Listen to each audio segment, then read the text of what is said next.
ఇది గొప్ప ధన్యత. ఎందుకంటే ఈ దినం గమనిస్తున్నాము, అనేక చోట్ల అనేక ప్రాంతంలో ఇంకా సంఘాలు తెరవబడలేదు. కొన్ని చోట్ల కంటైన్మెంట్ ప్రాంతంలో సంఘాలు ఉండడం వల్ల కొన్ని వర్తమాన సంఘాలు కూడా తెరవడానికి అవకాశమైన స్థితిలో ఉన్నారు. అయితే ప్రభు మనకు కృప ఇచ్చున్నారు. ఆ కృపను బట్టి ఈరోజు మనం ఇక్కడ కూడుకొని ఉన్నాం. కాబట్టి నిజంగా మనం ధన్యులమై ఉన్నాం. ఆయన వాక్యం వినటం కన్నా కానీ ధన్యత ఏదీ లేదు. ఒకసారి యేసుక్రీస్తు ఒక చోట ప్రసంగం చేస్తుంటే ఆ ప్రసంగంలో ఉన్న ఒక స్త్రీ తన్మయత్వం చెంది యేసుక్రీస్తు మాటలకి ఆమె పెద్దగా కేకబడుతుంది. అయ్యా, ఏ తల్లి నిన్ను కన్నదో ఆ తల్లి ధన్యురాలు, నువ్వు ఏ తల్లి దగ్గర పెరుగున్నావో ఆ తల్లి ధన్యురాలు, నువ్వు ఏ తల్లి దగ్గర పాలుదాగున్నావో ఆమె ధన్యురాలు అని చెప్పి ఆమె కేకలు పెడుతుంటే యేసుక్రీస్తు ఏమన్నాడంటే, అమ్మ నువ్వు అన్నమాట మంచిదే, అయితే వాక్యం విని దాన్ని గైకొనే వారు ఇంకా ధన్యురాలు, మరీ ధన్యులు. కాబట్టి ఈ రోజు మనం ఏం చేస్తున్నామంటే యేసుక్రీస్తు ఏదైతే మరీ ధన్యత అని చెప్పుకున్నాడో ఆ పని మనం చేస్తున్నాం. కాబట్టి అలాంటి అవకాశం దేవుడు మనకి ఇచ్చాడంటే నిజంగా గొప్ప ధన్యత ఏమో. సరే, మనం అందరం అలా లేచి నిలబడి ఉండగా 2వ రాజుల గ్రంథము, let us turn our books to 2 Kings chapter 4. 2వ రాజులో 4వ అధ్యాయానికి మన పరిశుద్ధ గ్రంథం తిప్పుదామండి.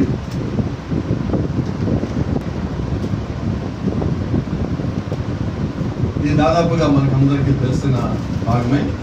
అయితే అందరూ ఇది చాలాసార్లు ప్రారంభించి ఆపేసిన ప్రసంగం ఈరోజు మనం ప్రారంభిద్దాం, ముందుకెళ్దాం. ప్రభు చిత్రం అయితే ముగించుకున్నాం. కొద్ది సమయం పడతాను అనుకుంటున్నాను. నాతో పాటు అందరూ ఉండడానికి ప్రయత్నం చేయండి. 2వ రాజులు 4వ అధ్యాయం, 2 Kings chapter 4 from verse number 16, 16వ వచనం నుంచి మనం చదువుకున్నాం. ఆమె ద్వారమందు నిలవగా ఎలీషా మరుసటి ఏట ఈ ఋతువున నీ కౌగిట కుమారుడునని ఆమెతోనను. ఈ ఋతువున అన్నదానికి అక్కడ ఏంటంటే లైఫ్ టైం, జీవపు సమయానికి వాస్తవంగా దాని అర్థము. ఆమె ఆ మాట విని దైవజనుడైన నా ఏలినవాడ అలాగూ పలకవద్దు, నీ దాసురాలైన నాతో అబద్ధం ఆడవద్దని. పిమ్మట ఆ స్త్రీ గర్భవతి మరుసటి ఏట ఎలీషా తనతో చెప్పిన కాలమున కుమారుని కన్ను.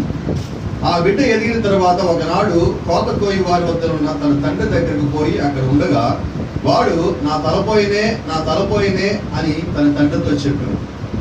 అతడు వారిని ఎత్తుకొని తల్లి ఎత్తుకు తీసుకుపోమని పనివారిలో ఒకరికి చెప్పగా వాడు ఆ బాలుని ఎత్తుకొని తల్లి ఎత్తుకు తీసుకొని పోయాను.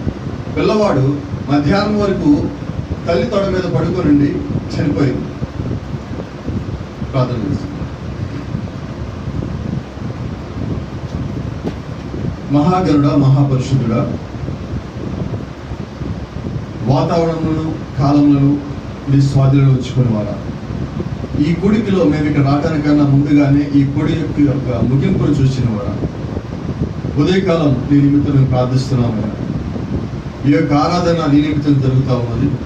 ఈ యొక్క ఆరాధనలో మాట్లాడేది మనుషులు కాదని, నీ యొక్క స్వరమని, నీ యొక్క వాక్యమని మేము పరిపూర్ణంగా నమ్మి ఇక్కడ వినయంగా తల వంచి మా హృదయాలు వంచి మేము ప్రార్థిస్తూ ఉండగా మాలోనికి దిగి వచ్చి మాతో మాట్లాడమని ప్రభా, మేము మీకు ఎంత సమీపంగా ఉన్నామో మాకు తెలియచేయమని, నిన్ను చేరాలంటే మేము ఏం చేయాలో మాకు తెలియచేయమని, మా యొక్క స్థితిని, మా యొక్క పరిస్థితిని మాకు తెలియచేయమని కార్యపడుతూ యేసు క్రీస్తుని పరిశుద్ధమైన నామములో స్తుతించి ప్రార్థించి వినయంగా అడిగి వేడుకుంటున్నాము. సందర్భంగా కూర్చున్నాం.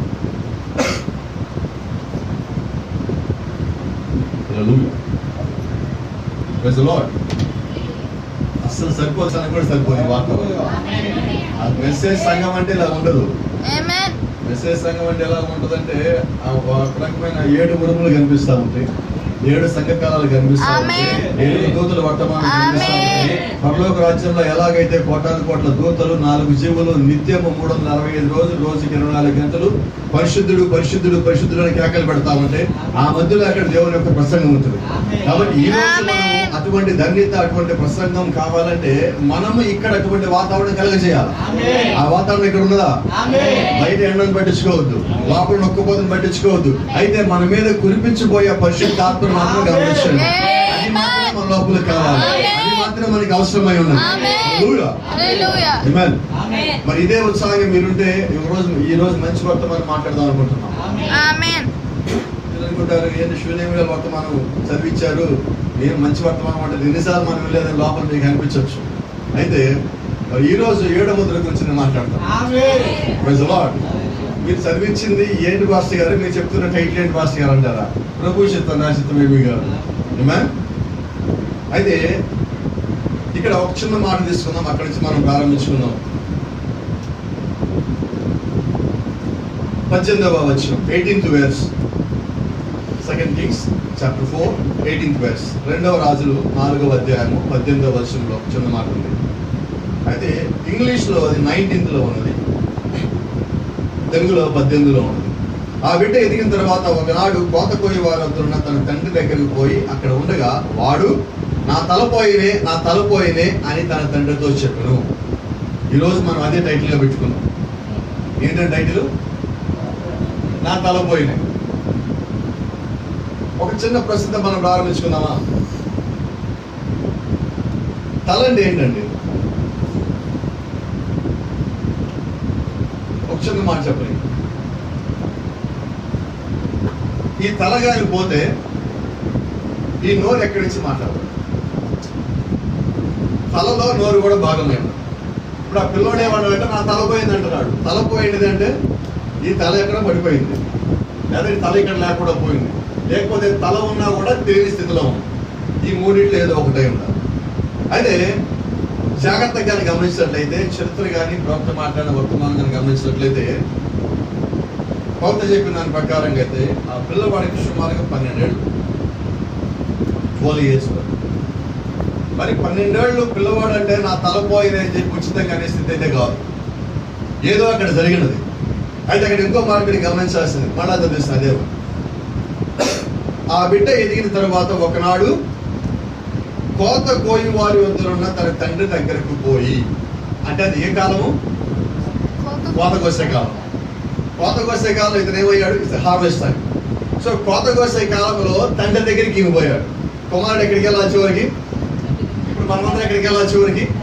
సో మన యొక్క స్థితి ఏంటన్నది వాస్తవం ఇక్కడ కనిపిస్తా ఉన్నది. మనం ఏమై ఉన్నామో, ఎక్కడికి వెళ్ళవలసి ఉన్నదో, ఏ కాలంలో మనం ఎక్కడికి వెళ్తామో సమస్తం మనకు అక్కడ తెలియజేయబడతా ఉన్నది. బైబిల్ చెప్పిన దాని ప్రకారంగా పాత నిబంధన కొత్త నిబంధనకి ఒక ఛాయ. కాబట్టి ఇప్పుడు మనం చదివేది పాత నిబంధన, మనం ఉన్నది కొత్త నిబంధన. ఇది పాత నిబంధనలో ఒక సాదృశ్యము, కొత్త నిబంధనలో అది మనకి ఒక సాదృశ్యంగా కనిపిస్తున్నది. జరగబోయే దానికి అది ముందుగా వచ్చే ఒక నీడ లాంటిది, ఒక ఛాయ లాంటిది. Old testament is a short of new testament. So అది ఒక సాదృశ్యం కాబట్టి ఆ సాదృశ్యంలో నుంచి ఈ రోజు మనకి కావాల్సిన ఆ వర్తమానం మనం తెలుసుకుందాం. ప్రజలో మొదటిగా ఆ పిల్లవాడు ఏమంటున్నాడు? నా తల పోయినది. నీ తలగాని పోతే నువ్వు మాట్లాడలేవు. రెండవది, నీ తలగాని పోతే నువ్వు ఆలోచించలేవు. నీ తలగాని పోతే ఇంకో మాట మీకు చెప్పనా, నువ్వు నడవను కూడా నడవలేవు. ఎందుకంటే నీకు దిశానిర్ధం చేసేది, నీకు చూపించేది, నీ వెంటల్లో చెప్పేది మొత్తం తలలోనే దాచిపెట్టబడి ఉన్నది. ఈ శరీరం అంతా నీ తలగాని లేకపోతే నీకు ఒక పేరు ఉన్నది. ఏంటి ఆ పేరు? మొండం. మన న్యూస్ పేపర్లో కొన్నిసారి కటింగ్ చూస్తూ ఉంటాం. ఏముంటుందంటే ఆ కటింగ్ లో తల లేని మొండెం దొరికింది. అది ఎవరిదైనా దాని పేరేంటి? మొండమే. తలగా లేకపోతే దాని పేరు. సో కాబట్టి ఇక్కడ ఒక చిన్న మాట చెప్పలేండి. ఇక్కడ నుంచి ఉన్న ఈ శరీరానికి పేరు లేదు. ఈ తల కింద నుంచి కాలు వరకు ఉన్నదానికి నీకు పేరు లేదు. నీకేదన్నా పేరు ఉన్నదంటే అది నీ తలకు మాత్రమే, నీకైతే పేరు లేదు. ఏమా? సరే ఒక చిన్న మాట చెప్పలేండి. చందు ఉన్నాడు ఈరోజు. ఇప్పుడు నా తలను నేను తీసేసి నా తల తీసుకొచ్చి నేను చందుకు పెట్టా, చందు తల తీసుకొచ్చి నేను పెట్టుకున్నా. ఇప్పుడు మీరు నన్ను ఏమని పిలుస్తారు? అవునా? మరి చందుని ఏమని పిలుస్తారు? గమనించండి. ఎందుకని నేను చందు తల అన్నానంటే చందుకు బాగా తల మీద జుట్టు కనిపిస్తూ ఉంటుంది. నేనంటే వెళ్ళాలంటే నాకు సమస్య పోతుంది కదా. కాబట్టి గమనించండి, ఇక్కడ ఒక మాట మీకు అర్థమయ్యే కోసం చెప్తా ఉన్నా. అంటే ఈ శరీరం మొత్తం నాదే, తల మాత్రం చందుది. అప్పుడు నేను ఏమని పిలవబడతాను? ఇప్పుడు శరీరం అంతానేమో చందుదే, అయితే నా తల అక్కడ ఉన్నది. ఇప్పుడు ఆ శరీరాన్ని మీరు ఏమని పిలుస్తారంటే అక్కడ మీరు పాలని పిలుస్తారు, ఇక్కడేమో చందు అని పిలుస్తారు. మళ్ళీ ఆ తల ఇటు నుంచి ఇటు పెట్టేస్తారు అనుకోండి, నా పేరు నాదే, ఆయన పేరు ఆయనది. దానికి అర్థం ఏంటంటే నీకంటూ పేరు లేదు, పేరుంటే అది తలకే. The name of the head is the name of the body. తలకి ఏదైతే పేరున్నదో ఆ పేరే నీ శరీరానికి ఉన్నది. కాబట్టి ఈరోజు మనము తల గురించి మాట్లాడుకోవడం చాలా ప్రాముఖ్యమైనది. ఈ రోజు ఆ మేఘం వచ్చింది 1963 అంటున్నాం. ఏంటి ఆ మేఘము? శిరస్సు అయి ఉన్నది. ఆయన శిరస్సుల మేఘము ధరించుకొని, అంటే అప్పుడు వచ్చింది తల, లేదంటే ఆ తల ఆకారంలో ఉన్న ఆ మేఘం వచ్చినది. కాబట్టి గమనించండి, ఈ రోజు మనం ఏమై ఉన్నాం? యేసుక్రీస్తుకి శరీరం అయి ఉన్నాం. 5 రకాల పరిచయం దేని కొరకు ఇవ్వబడింది? యేసుక్రీస్తు యొక్క శరీరము, సంఘము, అంటే శరీరం అనగా సంఘము యొక్క క్షేమాభివృద్ధి నిమిత్తము మనకి పరిచయం ఇవ్వబడింది. ఎఫ్ఎస్సీ రాసిన పత్రిక 4:13 ప్రకారంగా 5 రకాల పరిచర్య మనకి ఇవ్వబడింది. దేని కొరకు ఆ పరిచర్య? ఆ శిరస్సు వచ్చి అతికే సమయానికి ఈ శరీరము శిరస్సు తగినట్టుగా ఎదగాలి. దాని కొరకు మనకి పరిచర్య ఇవ్వబడింది. కాబట్టి ఈ రోజు మనం ఏమై ఉన్నామంటే శరీరమై ఉన్నాం. మరి ఆయన ఏమై ఉన్నాడు? శిరస్సు అయి ఉన్నాడు. ఇప్పుడు మనం దేని కొరకు కనిపెడుతున్నాము? ఆ శిరస్సు శరీరము రెండు కలవాలి. అదే ఈ కాలం యొక్క పరిచర్య. ఏంటి ఈ కాల పరిచర్య? శరీరములో ఏదైతే వాక్యం ఉన్నదో శిరస్సులో అదే వాక్యం ఉంటుంది. శిరస్సులో ఏ వాక్యం ఉందో శరీరం అదే వాక్యం కలిగి ఉండాలి. శిరస్సు అంటే ప్రభువైన యేసుక్రీస్తు, శరీరం అంటే ఆయన యొక్క వధువు. ఇప్పుడు ఆయన యొక్క వధువైన మనము ఏం కలిగి ఉండాలా? ఆయనలో ఏదైతే వాక్యం ఉన్నదో అదే వాక్యము మీరు నేను కూడా కలిగి ఉండాలి. చూడండి, ఇక్కడ ఈ తలలో నుంచి ఈ బాడీలోకి వచ్చేటప్పుడు ఇక్కడ కొన్ని నరాలు ఉంటాయి, రక్తం ఉంటుంది, కొన్ని జాయింట్స్ ఉంటాయి, బోన్స్ ఉంటాయి. ఇవన్నీ ఏంటంటే దీని నుంచి వచ్చినవి, ఇక్కడి నుంచి ఉన్నాయి, రెండు కరెక్ట్ గా సరిపోవాలి. ఇక్కడ వరకు ఉండదు. ఇంకా మాట చెప్పండి, తల ఇక్కడ ఉండి శరీరం ఇక్కడ ఉండి నేను వాక్యంలో ఉన్నా అంటే ఎలా ఉంటుంది? ఇప్పుడు నా శరీరం ఎక్కడ ఉన్నది, నా తల మాత్రం ఎక్కడ ఉన్నది, నేను నా తల కింద ఉన్నానంటే సరిపోతుందా? అలాగే ఈ రోజు నువ్వు దేవుని యొక్క వాక్యం ఇచ్చినప్పుడు నువ్వు వాక్య ప్రకారంగా ఉంటే నువ్వు దాని కిందే ఉంటావు. వర్షం పడుతుంది, గొడిగి ఇక్కడ పట్టి ఇలా వెళ్తారు, ఎవరన్నా ఉపయోగం ఉండదా? No sir. అలాగే నువ్వు సంఘానికి వచ్చి వాక్యం దూరంగా పెట్టి జీవించడం ఎలాంటి ఉపయోగం లేదు. అలాగే నువ్వు శిరస్సు గురించి తెలిసి కూడా శిరస్సు కింద లేకపోతే ఎలాంటి ప్రయోజనము లేదు. కాబట్టి ఈ రోజు నువ్వేమై ఉండాలంటే ఆ శిరస్సు కిందే నువ్వు ఖచ్చితంగా నిలబడి ఉండవలసి. దేవుని యొక్క వాక్యము కిందే నువ్వు నిలబడవలసి. నువ్వు ఎక్కడ ఉన్నావో ఒకసారి నీ పైకి చూసుకున్నప్పుడు దేవుని యొక్క వాక్యము నీ పైన ఉన్నదా అంటే నువ్వు దాని కిందే సరిగా ఉన్నావా లేదా అనేది చెక్ చేసుకోవాల్సి ఉన్నది. అంటే శిరస్సు లేకుండా నువ్వు లేవు. ఇప్పుడు ఆ శిరస్సు ఎవరు? ప్రభువైన యేసుక్రీస్తు. మరి యేసుక్రీస్తు లేకుండా నువ్వేమైనా చేయగలవా? Are you able to think? Are you able to talk? Are you able to walk? You can't do anything without Jesus Christ. యేసుక్రీస్తు లేకుండా నువ్వు తినలేవు, తాగలేవు, నడవలేవు, మాట్లాడలేవు, ఏ పని చేయలేవు. ఆయన లేకపోతే నువ్వేమి చేయలేవు. యేసుక్రీస్తు ఆయన ఈ కాల ప్రవక్తనట్టుగా అసలు యేసుక్రీస్తు అనేవాడే లేకపోతే నువ్వు ఈ రోజు శ్వాసించేవాడివి కూడా కాదు. Even you can't breath. నువ్వు శ్వాసించాలన్నా కూడా ఆయన పర్మిషన్ కావాలి. ఎందుకంటే నీ లోపలికి శ్వాసని పంపించిందే దేవుడై ఉన్నాడు. మరి ఆయన లేకుండా ఏమైనా చేస్తావా? నువ్వు sir you can't do anything.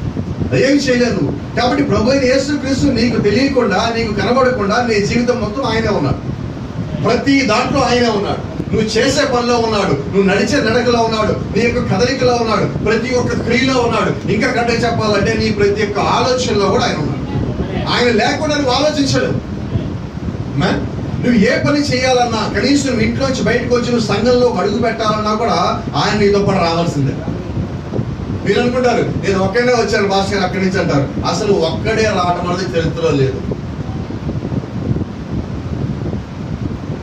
మనతో పాటు ఎవరున్నారంటే ప్రభువైన యేసుక్రీస్తు. మీతో పాటు మీ పక్కన మీ థియోఫనీ ఉంది. ఒక్కడే ఎలా వచ్చారు మీరు? అటు పక్కన యేసుక్రీస్తు ఉండే, ఇటు పక్కన మీ థియోఫనీ మీ పక్కన ఉండి ఒక్కడే వచ్చాడు ఎలాగంటారు? అయితే వాళ్ళిద్దరు టికెట్లు కొనరు. మీరు ప్రయాణం చేసినప్పటికీ కూడా వారు మీతో పాటు వస్తానే ఉంటారు.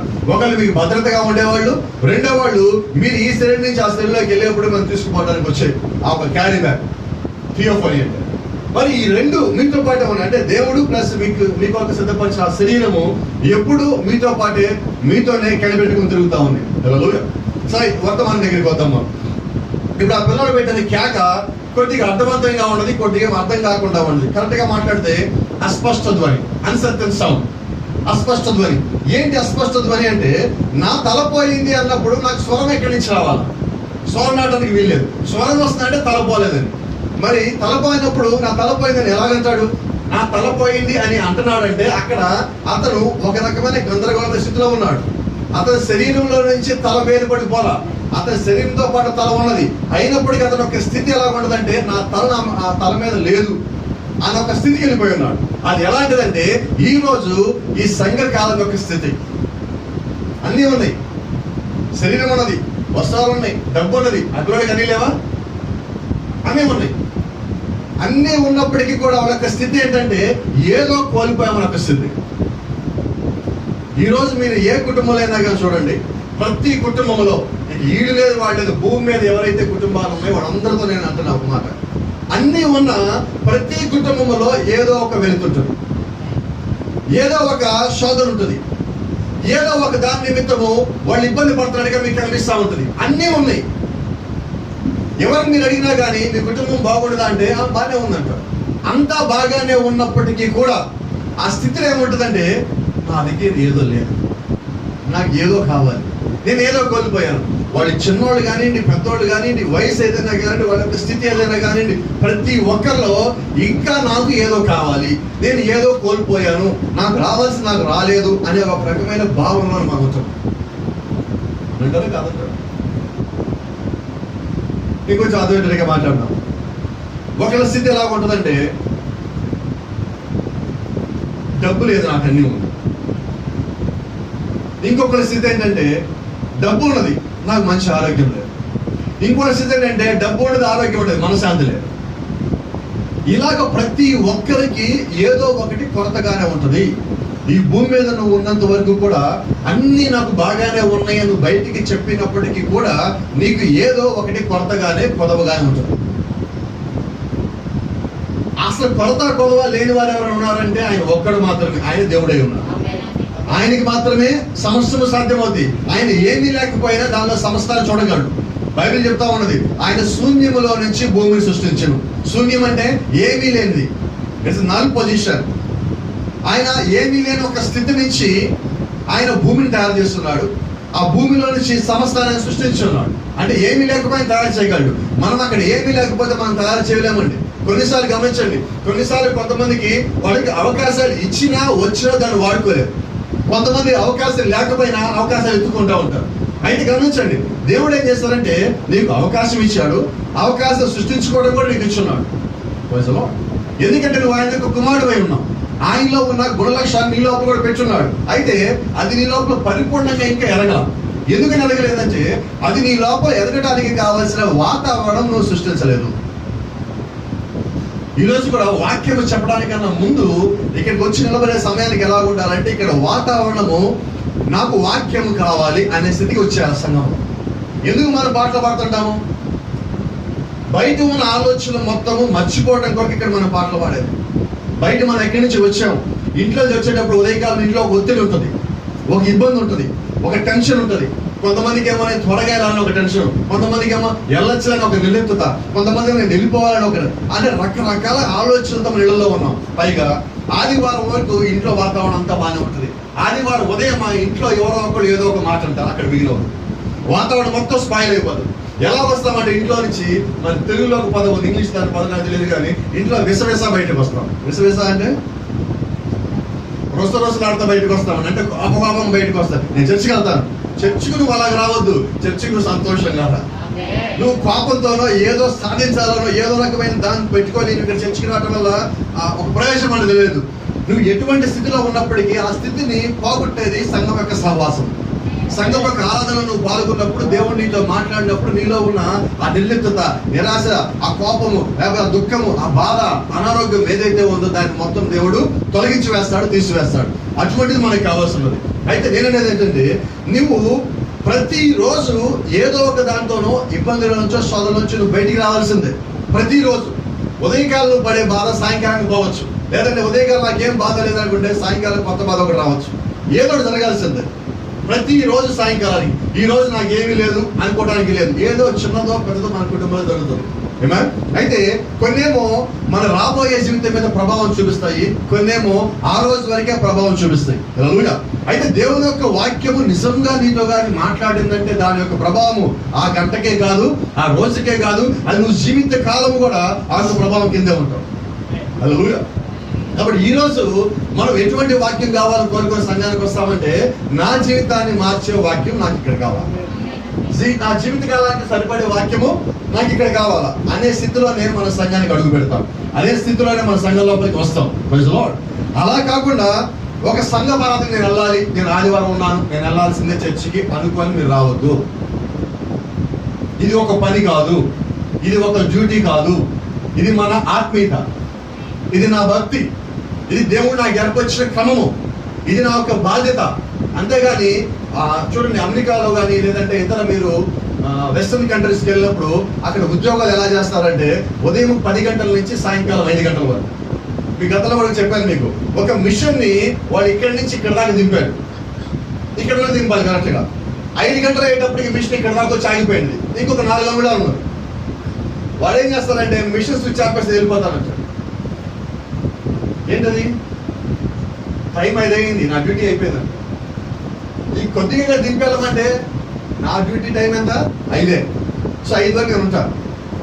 అలాగాని సంఘానికి వచ్చారంటే వాళ్ళ వల్ల ఎలాంటి ప్రయోజనం లేదు.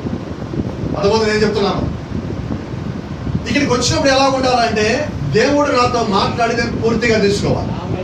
అంటే దేవుడు నాకు అప్పగించినది, దేవుడు నాతో మాట్లాడటానికి ఇక్కడికి వస్తుంటే ఆయనకి నేను సమయం పెట్టడం ఏంటి, ఆయనకి నేను టైం పెట్టడం ఏంటి? ఈరోజు కొన్ని సంఘాలు ఇతర దేశాల్లో 45 నిమిషాలు దాటిన తర్వాత పాస్టర్ గారు ప్రసంగం చేయకూడదు.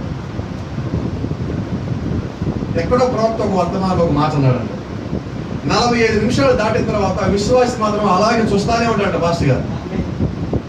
కానీ వాక్యము ఇలా వెళ్ళిపోతూ ఉంటుంది పైనుంచి లోపలికి పోలా. అంటే 45 నిమిషాలు దాటగానే విశ్వాస యొక్క స్థితి ఏంటి? చూస్తానే ఉంటాడు మళ్ళీ పాస్టర్ గారు సిన్సియర్గా. అయితే లోపలికి పోవట్లా. ఏం జరుగుతుంది? కొంతమంది పిల్లలు ఉంటారు, సోషల్ క్లాస్కి తెలుగు క్లాస్కి అటెండ్ అవుతారు. ఎలా ఉంటుంది సోషల్ క్లాస్ కానీ తెలుగు క్లాస్ కానీ? ఇంట్రెస్ట్ ఉంటుందా? కొంచెం తక్కువగా ఉంటుంది.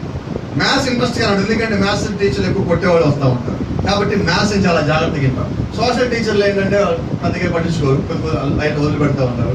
తెలుగు టీచర్లు అంటే నాకు తెలిసిన తెలియదు కదా మళ్ళీ వీళ్ళు చెప్పడం ఏంటని చెప్పి దాంట్లో ఈ సందులు సమాసాలు ఛందస్సులు గురువులు లఘువులు అనేది కన్ఫ్యూజింగ్గా ఉంటుంది. దాంతో వీళ్ళు ఏం చేసుకుని దూరంగా ఉంటారు. ఇక ఆ క్లాస్ ఎలా ఉంటుందంటే వీళ్ళు చూస్తానే ఉంటారు టీచర్ని, ఏ మాత్రం లోపలికి పోతుంది. ఏమంటారు సమస్య? ఆసక్తి లేకపోవటం. అలాగే ప్రసంగం కూడా నేను అంటాను, ఆసక్తి లేకపోయినప్పుడు ప్రసంగం చేసి ప్రయోజనం కూడా లేదు. ఓ చిన్న పిల్లోడికి ఒళ్ళో పడుకోబెట్టుకొని తల్లి కథ చెప్తా ఉంటుంది. తల్లి కథ ఎంతవరకు చెప్తుంది తెలుసా మీకు? పిల్లడికి ఒక మాట చెప్తుంది కథ చెప్పే ముందు, అరే నేను కథ చెప్తా ఉంటా, నువ్వు విన్నట్టయితే ఊగుంటాడు అని. పిల్లోడు నిద్రపోతా ఉంటాడు, తల్లి కథ చెప్తా ఉంటుంది. పిల్లోడు ఊపుకొట్టడం ఆపే కానీ తల్లి కథ చెప్పడం ఆపేస్తాడు. ఏమర్థమవుతుంది? అలాగే నా వరకు నాకు అభిప్రాయం ఉన్నది, సంఘంలో ప్రసంగం చేసినప్పుడు సంఘం కూడా ఊకొట్టడం మానేవి కానీ నాకు కూడా ప్రసంగం ఆపేసి అలవాటు ఉండదు. ఊకొట్టడం అంటే ఆమెను చెప్పడము, ప్రజలు చెప్పడము, హల్లేలూయా చెప్పడం ఆపే కానీ నాకు సంఘం యొక్క స్థితి అంత అవుతుంది. వీళ్ళు నిద్రావస్థలోకి వచ్చారు కాబట్టి ఇక ప్రసంగం ఆపేసేయచ్చు. అదేనా కదా? అవునా సార్? నేనేంటంటే ఇక్కడికి వచ్చింది మనం నిద్రపోవడానికి కాదండి, వాక్యం వినడానికి. ఇక్కడికి వచ్చింది దేనికంటే వాక్యం మనం ఎదగటానికి. ఈ కాల ప్రవక్త అన్నట్టుగా లేకపోతే ఒక పాస్టర్ గారు అన్నట్టుగా నిద్రిస్తున్న కన్యకకు ఈ వర్తమానం సరిపోదు. అవునా? ఇది ఎవరంటే నిద్ర మేలుకొన్న కన్యక అండి. ఇద్దరు కన్యకలే, వాడు కన్యక వీళ్ళు కన్యక. అయితే నిద్ర మేలుకొన్న కన్యకి మనం ఈ వర్తమానం తెలియజేస్తాం. సరే మంచి దగ్గరికి వద్దాం వర్తమానం దగ్గరికి. ఈ పిల్లవాడు నా తలపోయింది అంటున్నాడు. నా తలపోయింది అన్నప్పుడు ఆయన తండ్రి ఏం చేశారంటే వీడు పడిపోయినట్టున్నాడు, కళ్ళు తిరిగినట్టున్నాయి, వీళ్ళని తీసుకెళ్ళి వాళ్ళ అమ్మ దగ్గర వదిలిపెట్టి రమ్మన్నప్పుడు ఈ పిల్లవాడిని తీసుకుని వచ్చి వాళ్ళ అమ్మ దగ్గర వదిలిపెట్టారు. వాళ్ళ అమ్మ దగ్గర కూర్చొని ఈ పిల్లవాడు వాళ్ళ అమ్మ వాళ్ళ పడుకొని ఉన్నాడు.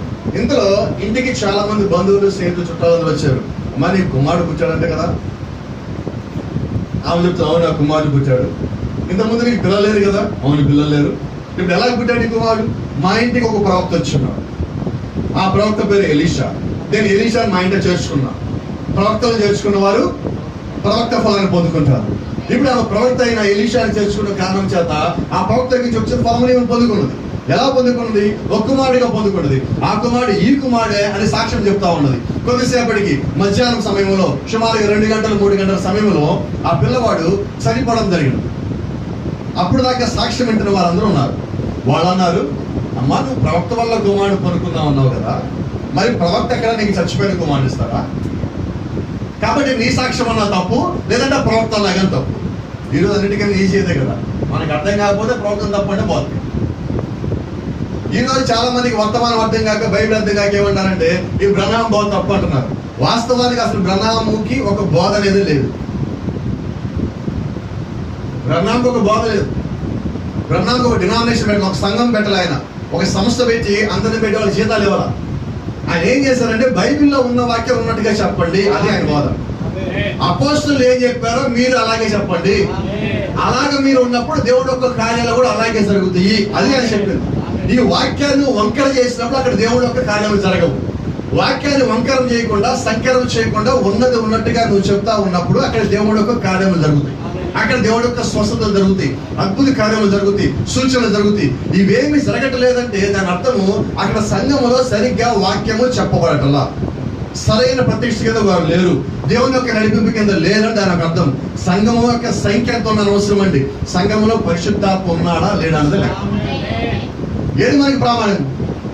పరిశుద్ధాత్మ మాత్రం మనకి ప్రామాణమై ఉంది. హల్లెలూయా. సరే, మంచిది. ఆ పిల్లవాడు చనిపోయాడు, వీళ్ళు విమర్శ చేయడం ప్రారంభించున్నారు. ఆమె ఏం చేసిందంటే ఈ పిల్లవాడికి పైన ఎలీషా కొరకు ఇంట్లో ఒక గది కట్టించింది. హల్లెలూయా. ఎలీషా కొరకు ఒక గది కట్టించింది. ఏ గదంటే ఎలీషా అంతకుముందు ఆ ఊళ్ళోకి రావటం పోవటం గమనం వచ్చిన తర్వాత ప్రవక్త అంటున్నాడు, ఎలీషా ఎవరు అని చెప్పి ఆ శూన్యమీరాలు ఎంక్వైరీ చేసింది. ఎలీషా ఎక్కడి నుంచి వచ్చాడో కనుక్కున్నది. ఎలీషా ఎక్కడి నుంచి వచ్చాడంటే ఏలియా దగ్గర నుంచి వచ్చాడు. ఏలియా దగ్గర నుంచి ఎప్పుడు వచ్చాడంటే ఏలియా పైకి వెళ్ళిపోయేటప్పుడు ఆయన రెండింతల ఆత్మను, ఏలియా మీద రెండింతల ఆత్మను ఎలీషా పొందుకున్నాడు. ఆ పొందుకున్న తర్వాత అక్కడి నుంచి ఈయన ఇక్కడికి వచ్చినప్పుడు ఈమె ఏం చేసిందంటే ఈమెకి ఏలియా గురించి తెలుసు. షూనేమీరాలకి ఏలియా ద్వారా రెండింతల ఆత్మను పొందుకున్నాడంటే ఖచ్చితంగా ఏలియాలో ఉన్న శక్తి, ఏలియాలో ఉన్న ప్రభావం మొత్తము ఈయనలో కూడా ఉంటది అన్న ఉద్దేశంతో ఏలియా ప్రవక్త అయితే ఏలియా రెండింతల ఆత్మీయుని పొందుకున్నట్లయితే ఏలియా కలిగిన దాన్ని మొత్తము ఈయన కూడా కలిగి ఉంటాడు అనే ఒక నమ్మకంతో, ఒక విశ్వాసంతో ఆమె ఏం చేసిందంటే ఎలీషాని తన ఇంట చేర్చుకున్నది. ఎలీషాని ఇంట చేర్చుకున్నది. ఆయన వస్తున్నాడు, పోతున్నాడు. శూన్యమీరాలు భర్త ఏం చేశారంటే మన ఇంటికి వచ్చి పోతే ఈ దైవజనుడు ఎంతో మంచివాళ్ళ కనిపిస్తున్నాడు, ఆ కారణం చేత ఇతనికి మన ఇంటి పైన ఒక గది కట్టిస్తానని చెప్పి ఒక గది కట్టించి ఆ గదిలో ఒక మంచము, ఆ గదిలో ఒక టేబుల్ పెట్టి, ఆ గదిలో ఒక నీళ్ల బుడ్డి పెట్టి ఇవన్నీ ఏర్పాట్లు చేసి ఆయన వచ్చినప్పుడు ఇక్కడ వాక్యం చెప్పినప్పుడు ఇక్కడ విశ్రాంతి తీసుకుంటాడని ప్రతి ఒక్క ఏర్పాటుని అక్కడ చేస్తున్నారు. అని ఇప్పుడు వాళ్ళు ఏం చేశారంటే కేవలము ఇంట చేర్చుకోవడమే కాదు కానీ వారికి కావాల్సిన ఏర్పాట్లు కూడా చేయడం జరిగింది. ఇప్పుడు వాస్తవంగా మనం మాట్లాడుకున్న ప్రకారంగా వాక్యాన్ని చేర్చుకున్నప్పుడు లేదంటే ప్రవక్తను చేర్చుకున్నప్పుడు వాళ్ళు ప్రవక్త యొక్క ఫలాన్ని పొందుకోవాల్సి ఉన్నది. ఇప్పుడు వాళ్ళు ప్రవక్తను చేర్చుకున్నారు, ఆయనకి భోజనం పెడుతున్నారు, ఒక సేవకుడిని చేర్చుకున్నారు, ఆ సేవకుడికి వాళ్ళు ఏర్పాట్లన్నీ చేస్తున్నారు. మరి దీన్ని బట్టి తగిన ప్రతిఫలం వాళ్ళు ఇవ్వాలి. అయితే ఆ ఇంట్లో ఒకటి కొదవగా ఉంది. ఇందాక మనం మాట్లాడుకున్నట్టుగానే ప్రతి వారి జీవితంలో ఒక కొదవ ఉంటుంది. అలాగే ఆ ఇంట్లో కూడా ఒక కొదవ ఉన్నది. ఏంటా కొరత, ఏంటా కొదవ అంటే ఆమెకి పిల్లలు లేరు. ఒక దినం గేహజీని పిలిచాడు ఎలీషా. గేహజీ, నువ్వు వెళ్ళి ఆమెకి ఏం అవసరం ఉందో కనుక్కొని రాపో. ఆమె దగ్గరికి వెళ్ళి ఎంక్వైరీ చేశాడు. ఆమెను పిలిపించాడు. అమ్మ నీకేమన్నా కావాలన్నాడు. నాకేం అవసరం లేదయ్యా. రాజుతో మాట్లాడాలా, నీకేమైనా పనులు ఉన్నాయా? ప్రవక్త అంటాడు, అమ్మ ఈ దేశ రాజు నాకు తెలుసు బాగా, నేను చాలాసార్లు ఆయన దగ్గరికి వెళ్తా ఉంటా, మాట్లాడుతూ ఉంటా, నీకేమైనా పనులు కావాలని చెప్పి నేను చేసి పెడతా. మాట నాకేం అవసరం లేదయ్యా. ఏమైనా డబ్బులు కావాలా? నాకు చాలా ఉన్నది. నీకేమైనా ఇబ్బందులు ఉన్నాయా? నేను నా భర్త ఇంట్లో ఉంటాను, నాకేం ఇబ్బంది లేదు, వాళ్ళు మంచి ఆస్తిపాస్తులు కలిగి ఉన్నారు. ఇప్పుడు ఆమె కొరత ఉన్నదా? ఏమీ లేదు. అయితే ఆమె ఏమీ లేదని చెప్పుతున్నప్పటికీ ఆమెకు కొరత ఉన్నది, పిల్లలు లేదు. అప్పుడు గేహజీలు ఎంక్వైరీ చేసి వచ్చాయా, ఆమె భర్త ముసలివాడు, ఆమె కూడా వృద్ధురాలు అయిపోతుంది, వాళ్ళకి పిల్లలు లేరు, కాబట్టి ఆమె పిల్లలు కావాలన్నాడు. ఇప్పుడు ఎలీషా ఆమెను పిలిచి అంటున్నాడు ద్వారం దగ్గరికి ఆమె వచ్చాక, మరుసటి ఏట ఇదే సమయానికి నువ్వు కుమారునికి అంట. శూన్యమీరాలు ఎందుకని అడగల? బైబిల్లో ఆమె గురించి ఒక మాట రాయబడి ఉన్నది. గొప్ప గొప్ప వాళ్ళకు కూడా మాట రాయబడలా. గనురాలైన శూన్యమీరాలు, గ్రేట్ షునమైట్ ఉమెన్, గనురాలు. గనురాలు అని చెప్పి బైబిల్లో ఒక స్త్రీ గురించి రాయబడింది. ఈమె గురించి ఆమె ఎలా గనురాలైనదంటే ఏలియాను బట్టి ఎలీషా చేసుకున్నది. ఏలియా దేవుడు ప్రవక్త అయి ఉన్నాడు కాబట్టి ఈయన దేవుడు ప్రవక్త అయి ఉండాలి. దేవుడు ప్రవక్తకి నా అవసరం నేను చెప్పడం ఏంటి? ఆయన నిజంగా దేవుడు ప్రవక్త అయితే నా అవసరం ఆయనకి తెలియాలి. నిజంగా దేవుడు సేవకుడు అయితే నా అవసరం ఆయనకి తెలియాలి. కాబట్టి ఆయన ఉద్దేశం ఏంటి? నా అవసరం ఆయన తెలుసు, నాకు ఇవ్వాలి, నేను అడగటం ఏంటి? కాబట్టి ఇప్పుడు ఎలీషా అంటున్నాడు, అమ్మ వచ్చే సంవత్సరం ఈ సమయంలో కుమారుడు అంటావు. అమ్మంటున్నాయా నేను అడిగానా? ఏలినవాడా, దైవజనుడే నా ఏలినవాడా, దయచేసి నాతో అబద్ధం ఆడద్దు. ఎలీషా ఏం మాట్లాడాల? అబద్ధం కాదు, రుజువు, ప్రమాణాలు, బైబిల్, ఓట్లు ఏం చేయాల, వెళ్ళిపోయాడు చక్కగా. నువ్వు దేవుని వాక్యం చెప్పినప్పుడు నువ్వు రుజువులు చూపించాల్సింది లేదు.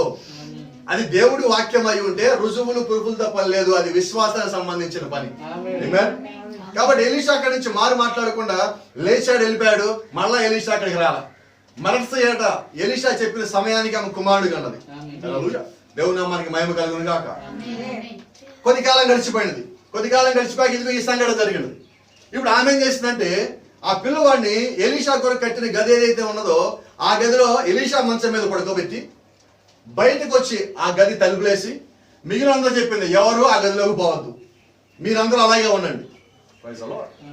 ఈ వెంబట యజమాని దగ్గరికి బయలుదేరింది. యజమాని దగ్గరికి వెళ్ళి, అయ్యా నాకు ఒక గాడిద కావాలి, నాకు ఒక పనోడు కావాలి, నేను ప్రవక్త దగ్గరికి పోవాలి. ఆయన అంటున్నాడు, ఈరోజు అమావాస్య కాదే, విశ్రాంతి దినం కాదే, నువ్వేంటి ఎక్కడ పోవాలనుకుంటున్నావు? అర్జెంటుగా వెళ్ళాలి, నన్ను ఏమడగద్దు. రహస్యం మీకు చెప్పలేండి. భర్తకి మన కుమారుడు చనిపోయాడు అన్న విషయం ఆమె చెప్పాలి. ఏం చెప్పాలి? నాకు పనోడిని. ఆమె ఒక నమ్మకం ఏంటంటే భర్త సాయంకాలం కోత ముగించుకొని ఇంటికి వచ్చే సమయానికి కుమారుడు తిరిగి లేవాలి. ఆమె ఏమి చెప్పడం? లోపల ఆమె విశ్వాసం మాట్లాడుతున్నది. ఏం మాట్లాడాల? గాడిని తీసుకున్నది, పనోడిని తీసుకున్నది. పనోడికి ఒక మాట చెప్పింది, నేను నెమ్మదిగా పోనేంత వరకు నువ్వు పోనీద్దు, నువ్వు పోనీ, ఎంత పోనిస్తాను పోనీ, ఎంత స్పీడ్ గా పోతా అంత స్పీడ్ గా పోనీ. ఈమె ఆ గాడిద మీద వెళ్తుంటే గాడిద దుమ్ము రేపుకుంటా మట్టి రోడ్డు మీద పరిగెత్తాడు. మన భాషలో మాట్లాడితే అది ఒక 108 అండి. ఇప్పుడు మన భాషలో మాట్లాడుకుంటే ఇట్స్ నథింగ్ బట్ 108 వెహికల్. ఇప్పుడు అది వాస్తవంగా పేషెంట్లు తీసుకురావడానికి తీసుకెళ్ళిన తర్వాత పేషెంట్లు ఎక్కించుకున్న తర్వాత వెహికల్స్ వెళ్తా ఉంటాయి. మీకు అందరికీ తెలుసు, వాస్తవంగా పేషెంట్ కోసం వెళ్తుంటాయి కొన్నిసార్లు వెహికల్స్. చూసారు ఎప్పుడన్నా? అవి ఇంకా స్పీడ్కి వెళ్తుంటాయి. పేషెంట్ యొక్క స్థితిని బట్టి వాళ్ళు వేగంగా వెళ్తా ఉంటారు. పేషెంట్ తేటానికి వాళ్ళు ఎక్కువ వేగంగా వెళ్తా ఉంటారు. ఇప్పుడు ఈ వెహికల్ ఎలాగంటే ఈ పేషెంట్ దగ్గరికి వెళ్ళలేదండి, పేషెంట్ దగ్గర నుంచి డాక్టర్ దగ్గరికి వెళ్తారు. ఇప్పుడు ఆ వెహికల్ మీద ఎక్కి వాళ్ళిద్దరు కలిసి వెళ్తున్నారు. అంత దూరంలో ఎలీషా కొండకు రోజు బయటకు వచ్చాడు. బయటకు వచ్చి దూరం నుంచి ఎలీషా చూసి అంటున్నాడు, గహజీ ఆ వస్తుంది గనురాలైన శూన్యమిరాలు కదా. గహజీ అన్నాడు, అవునయ్యా ఆమె అనుకుంటా. ఆమె అంత సీరియస్ గా వస్తుంది, అంత వేగంగా వస్తుందంటే ఏదో తేడా జరిగి ఉంటుంది. ప్రాఫిట్ కి ఇంకో పదం కూడా ఉన్నది, దీర్ఘదర్శి. Is a సీర్. సీర్ అంటే దీర్ఘదర్శి, అంటే జరగబోయేదాన్ని ముందుగానే కనిపించేవాడు, చూసేవాడు, అపాయాన్ని గుర్తించేవాడు సీర్ అంటాం. ఇప్పుడు ఆయన ఏం చేశారంటే గేజీని పంపించి నువ్వు ముందు ఎదురుపోయి అక్కడ స్థితి ఏంటో, కుమారుడు ఎలాగున్నాడో, భర్త ఎలాగున్నాడో, ఆమె స్థితి ఏంటో మొత్తం కనుక్కోరమ్మంటే గేజీ కిందకి దిగాడు. గేజీ పరిగెత్తుకుని ఆమె దగ్గరికి వచ్చి అంటున్నాడు, అమ్మా నీ భర్త బాగున్నాడా? బాగున్నాడు. నువ్వు బాగున్నావా? బాగున్నావు. నీ కుమారుడు పుట్టి అంటే ఎలా ఉన్నాడు? బాగున్నాడు. All is well, all is well, all is well. అసలు వాస్తవం ఇంటి దగ్గర పరిస్థితి ఏంటి? భర్తకి ఏం చెప్పింది? గేజీకి ఏం చెప్పింది? మరి ఆమె ఎందుకు వస్తుంది? అసలు గేజీకి చెప్పే విషయం అది కాదండి, అది ప్రవక్తకి చెప్పే విషయం. కాబట్టి ఈ రోజు నేనేమంటానంటే సంఘము కూడా సేవకుడు ఎవడో తెలుసు, నటించేవాడు ఎవడో తెలుసు, జీవించేవాడు ఎవడో తెలుసు. కాబట్టి సంఘము కూడా అందరికి అన్ని విషయాలు చెప్పడంలా, ఎవరైతే నిజంగా దేవుడు సేవ కూడా నమ్ముతారో వారికి మాత్రమే సంఘము తమ విషయాలు చెప్పుకుంటారు. ఏంటి ఇక్కడ సమస్య అంటే అందరికీ చెప్పడం వల్ల ప్రయోజనం లేదండి. నిజంగా దేవుడి సేవకుడు చెప్పుకోవడం వల్ల వాళ్ళు చేసే ప్రార్థన, లేదంటే వాళ్ళు మనం పెట్టే క్రమములు అంతా దాగుంటది. కాబట్టి మనం ఆ సంగతులు చెప్తున్నాం. కాబట్టి ఈరోజు సంఘానికి తెలుసు ఎవరు నిజమైన సేవకుడో, ఎవరు నిజమైన సేవకుడు కాదు. ఇప్పుడు ఎలీషా దగ్గరికి ఆమె వచ్చింది, వచ్చి నేరుగా ఎలీషా కాళ్ళ మీద పడింది. ఎలీషా కాళ్ళు పట్టుకొని ఆమంటుంది, నేను అడిగానా? జాగ్రత్తగానండి, బైబిల్ మీరు స్పష్టంగా మళ్ళీ 4వ అధ్యాయం ఇలా చదవండి. ఎక్కడా కూడా ఆమె నా కుమారుడు చనిపోయాడని చెప్పలా, భర్తకి చెప్పలా, గహజీకి చెప్పలా, ఎలీషా కూడా చెప్పలా. ఎలీషా కాళ్ళ మీద పడి అంటుంది, నేను అడిగానా నాకేమని? నువ్వే ఇచ్చావుగా. గేజీ అన్నాడు, లేదు పాస్టర్ కాళ్ళ మీద పడకూడదు, పైకి అంటే ఎలీషా అన్నాడు, నువ్వు ఆగు ఎలీషా. గేజీ దేవుడు నాకెందుకని ఈ సంగతి మరుగుపరిచాడు అని ఆయన ఏమన్నాడంటే, నీకు ఒక దండం ఇస్తా, ఈ దండం తీసుకెళ్ళి నువ్వేం చేయాలంటే ఆ కుమారుడు తల ముఖం మీద పెట్టు, I will give you a staff, నీకు ఒక దండం ఇస్తా, ఈ దండం తీసుకెళ్ళి నువ్వేం చేయాలంటే ఆ కుమారుడు పడుకోబెట్టి మేడ మీద గదిలో ఉన్నారు కదా, మనం ఉండే గదిలో, ఆ గదిలో మంచం మీద ఉన్నాడంట, ఆ పిల్లోడు తల మీద దగ్గరికి వెళ్ళి ఈ దండం తీసుకొచ్చి ముఖానికి ఇలా తాకిచ్చు, ఆ పిల్లోడు లేస్తాడు పోతాడు. అలా ఓగా ఏమన్ అది గమనించండి. ఇక్కడ మనకి కావాల్సిన సబ్జెక్ట్ మనం మాట్లాడుకోవాలిగా, దేవుడి కృప. అయితే ఎలీషా అద్భుతంలో చేస్తున్నాడు, ఎలీషా సూచనలు చేస్తున్నాడు, ఏలియా చేసినవన్నీ ఎలీషా డబల్ చేస్తున్నాడు. అయితే ఎలీషా పక్కన ఉండే గెహజీకి ఒక కోరిక ఉన్నది. ఏంటంటే ఆ కోరిక, ఎప్పటికన్నా నేను కూడా ఒక్క సూచక్రియ చేయాలి. ఏలియా లేపాడు, ఈయన పక్కన నేను కూడా లేపుతానేమో, ఎలాగైనా కానీ ఒక పని చేయాలని, ఎలాగైనా కానీ ఒక సూచక్రియ చేయాలని ఒక రకమైన కోరిక, ఒక రకమైన తపన, ఒక రకమైన తాపత్రయం, ఎలాగైనా కానీ ఒక పని చేయాలని. అయితే నేను ఒక మాట అంట, నువ్వు దైవజనుడి పక్కన ఉండగానే దైవజనుడు లక్షణాలు ఈ లోపలికి రావు, అది దేవుడి చిత్తం ప్రకారం ఈ లోపలికి వస్తాయి. నువ్వు ప్రార్థించిన రీతిగా, నువ్వు జీవించిన రీతిగా అవి ఈ లోపలికి వస్తాయి. నేను అక్కడ ఉన్నానండి, ఇంకో మాట అంటాను, నేను పలానా సంఘంలో బిలీవర్ సోవా, ఏ సంఘంలో నీ విశ్వాసం అయినా ఇప్పుడే ఉపయోగం లేదు. నా భాష గారు తెలుసా, నీ భాష గారు ఏమైనా నాకు అనవసరం. ఒక చిన్న సంఘం ఉంది, ఆ సంఘంలో 12 మంది సభ్యులు. ఒకడేమో డబ్బు కాసిపడేవాడు, ఒకడేమో యేసుక్రీస్తు తిరిగిలేచాడని నమ్మనోడు. యేసుక్రీస్తు తిరిగిలేసినప్పుడు 11 మంది మారిపోయారు, మిగిలిన వ్యవహారం మాత్రమే. ఎంతమంది సంఘం? 12 మంది. ఎవరికి భాష గారు ఎవరు? ప్రభు యేసుక్రీస్తు. మరి యేసుక్రీస్తు కన్నా గొప్ప పాస్టర్ భూమి మీద ఉన్నాడా? మరి ఇప్పుడు మా పాస్టర్ గారు ఎలాంటి వాడు తెలుసా? అసలు మా పాస్టర్ గారు ప్రసంగం చేస్తే అగ్ని కురుస్తుంది, అగ్ని దిగిపోద్ది అంటారు. మీ పాస్టర్ గారు ప్రసంగం చేసి కురిసిపోయి సరే, ఇంతకీ అగ్ని నిన్ను తడిపిందా? అగ్ని నిన్ను తాకినదా? ఆగిందా? ఏం ఉపయోగం? ఆ యొక్క ప్రభావము నీ మీద కనిపించాలి. ఈరోజు చాలా మంది ప్రవక్త ఫోటోలలో పెట్టుకుంటారు, పైన అగ్నిస్తంభం ఉంది. అగ్నిస్తంభం చూసావా? అగ్నిస్తంభం చూసావా? అగ్నిస్తంభం చూసావా? నువ్వు ఇంకా అగ్నిస్తంభం చూపించడం కాదు, నిన్ను చూపించు. నువ్వు ఆ అగ్ని నా లోపల ఉన్నది, మోషేలో ఉన్న అగ్ని నా లోపల ఉన్నది. శత్రుకు మైషాకు అబేద్నెగోలను కాపాడి అగ్నిలో ఉన్న దేవుడు ఈ రోజు నా లోపల ఉన్నాడు. మోషేతో మాట్లాడిన అగ్నిస్తంభంలో దేవుడు నాతో పాటు ఉన్నాడు. ఈ కాల పాటులో మాట్లాడే అగ్నిస్తంభం నాతో పాటు ఉన్నది అని నువ్వు చెప్పగలుగుతున్నావా? అది నీకు రావాల్సింది. నువ్వు ఇంకో దాన్ని చూపించడంగా అది నీ లోపల ఉన్నది. అది ప్రవర్తిక మాత్రమే కాదండి, వధువు అందరికి ఇచ్చినది.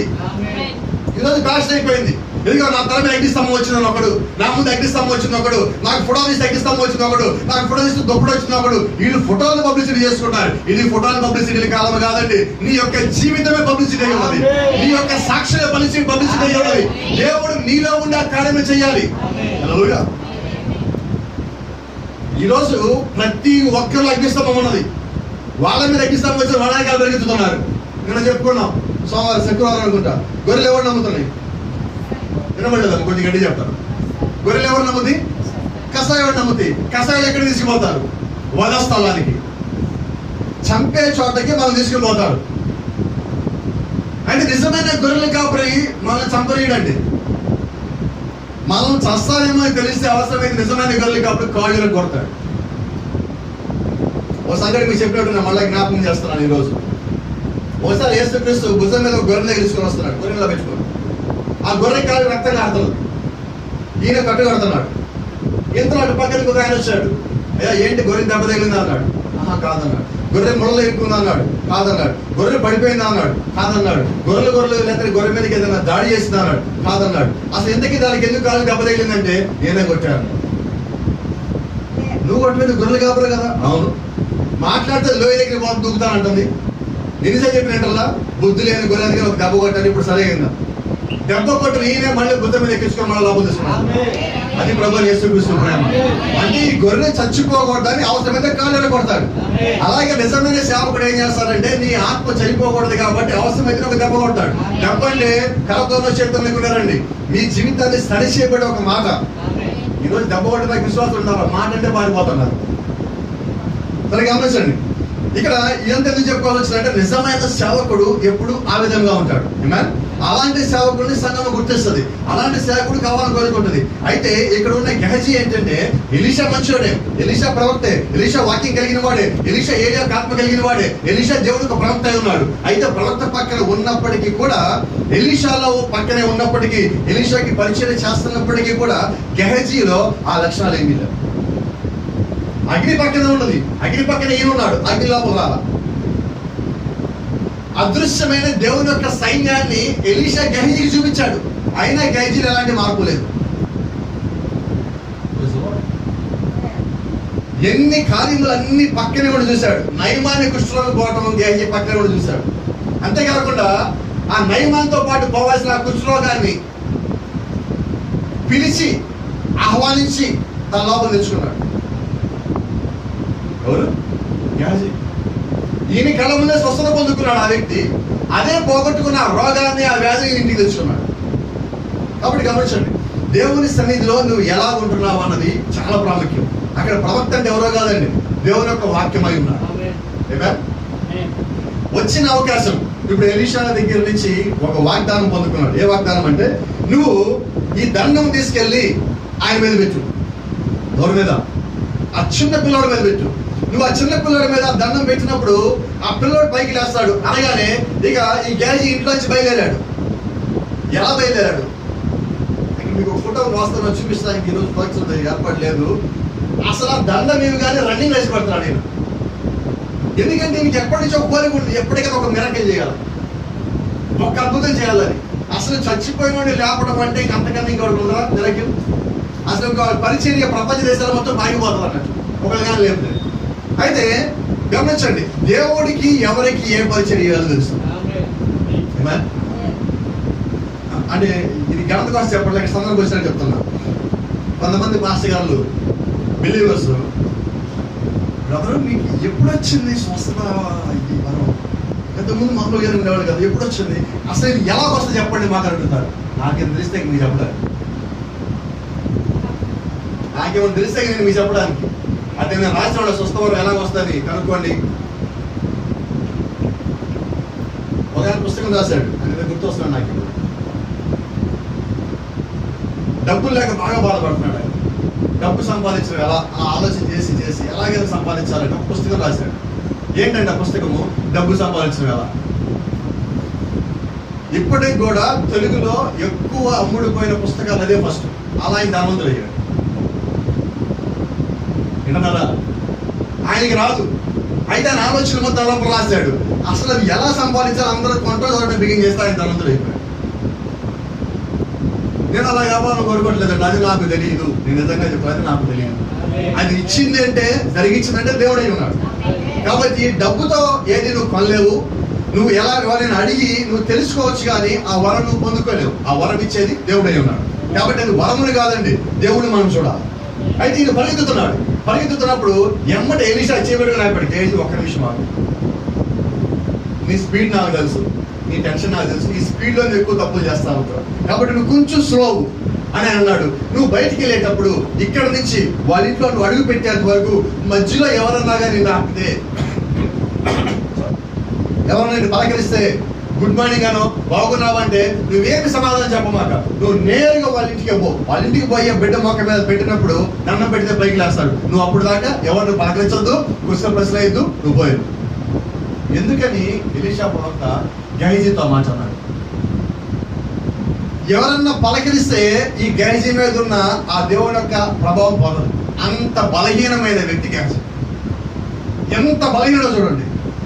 ఈరోజు కొంతమంది నా దగ్గరికి వస్తూ ఉంటారు, అటు బిలీవర్స్ కానీ ఎవరైనా కానీ.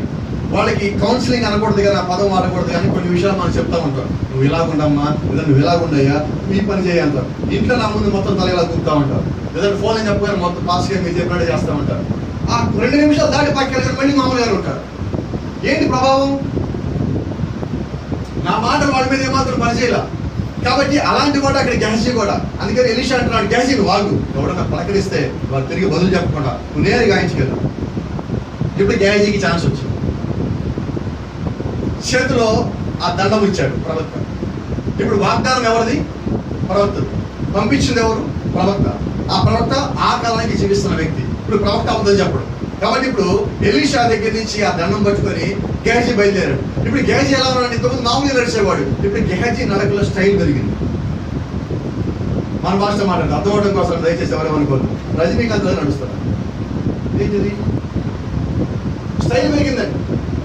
ఎందుకని? ప్రవక్త ఇప్పుడు నాకు ఎవరు లేరు, ప్రవక్తకి అవకాశం నేనే. ఇప్పుడు నేను లేపితేనే ఆ పిల్లలు లేకపోతే అవకాశం లేదు. నేను అంటున్నాను, నేను అనేది లేదు. ఒకవేళ దేవుడు ఎవరన్నా కానీ స్వస్థపరచమని చెప్తే స్వస్థపరచడమే నీ పని. ఎవరిని స్వస్థపరచాలో నీకు తెలియదు. హల్లెలూయా, దేవుని నామానికి మహిమ కలుగును గాక. ఒక చిన్న విషయం నాకు జ్ఞాపకం వస్తుంది, ఈ మాట మీకు చెప్తుంది. ఒకరోజు ప్రవక్త రంగం మీద నిలబడి, బలిపీఠం మీద నిలబడి ప్రసంగం చేస్తా, మీరు ఎవరన్నా తీసుకురండి, ఏ వ్యాధి గెలవానైనా కానీ తీసుకురండి, యేసు క్రీస్తు నామములో స్వస్థపరుస్తా అంటున్నాడు. నేను ఆ తప్పన్నాడు ఆయన. ప్రసంగం అయిపోయింది, తర్వాత ప్రార్థన అవసరం బిగినైనది. ప్రార్థన అవసరం బిగినైన తర్వాత అందరూ లైన్లో నుంచున్నారు. ఈయన ప్రార్థన చేస్తున్నాడు. అందులో ఒక చిన్న పిల్లవాడిని తీసుకుని వచ్చాడు. Thank you lord. ఒక తల్లి పిల్లవాడిని ఎత్తుకొని వచ్చింది. ఎత్తుకొని వచ్చినప్పుడు ఆమె అన్నది, అయ్యా మా అబ్బాయికి ఒక చెవి వినపడదు అన్నాడు. ప్రవక్త ఏం చేశాడంటే ఈ చెవు మూసేసి ఇటు పక్కన చిటికేశాడు. వినపడుతుందా అంటే పిల్లడు వినపడుతున్నాడు. ఈ చెవు మూసేసి ఇటు పక్కన చిటికేశాడు. వినపడుతున్నా అన్నాడు. పిల్లడు వినపడలేదు. సరే ప్రార్థన చేస్తాను. ప్రార్థన చేశాను. ఇప్పుడు ఏం జరగాల? వినపడదు. ఇప్పుడు ఏం చేశాడంటే ప్రవక్త ఈ చెవు మూసేసి ఈ చెవులో వినపడింది, ఇక్కడ చిటికేశాడు. వినపడుతున్నా అన్నాడు. పిల్లవాడు వినపడలేదు అన్నాడు. ఈ చెవును మూసేశాడు. ఈ చెవు దగ్గర చిటికేశాడు. వినపడుతున్నా అన్నాడు. పిల్లవాడు వినపడలేదు. ప్రవక్త అబద్ధమా? ప్రవక్తకి ఇచ్చిన దేవుడు వాళ్ళు అబద్ధమా? అయితే ఆయన ప్రవక్త అయి ఉన్నాడు. ఎమ్మట ఏం చేశారంటే ఈయనకి అర్థమైపోయింది. నెక్స్ట్ ఇంకెవరికి ఆయన ప్రార్థన చేయాల. మిగిలిన భాషలు మించి మీరు ప్రార్థన చేస్తామని చెప్పి గదిలోకి వచ్చి మోకాళ్ళకి వచ్చి నడుస్తున్నాడు. అయ్యా స్వస్థపరుస్తానని చెప్పేది నువ్వే కదా, నీ నిమిత్తమే నేను వాళ్ళకి అందరికీ చెప్పాను.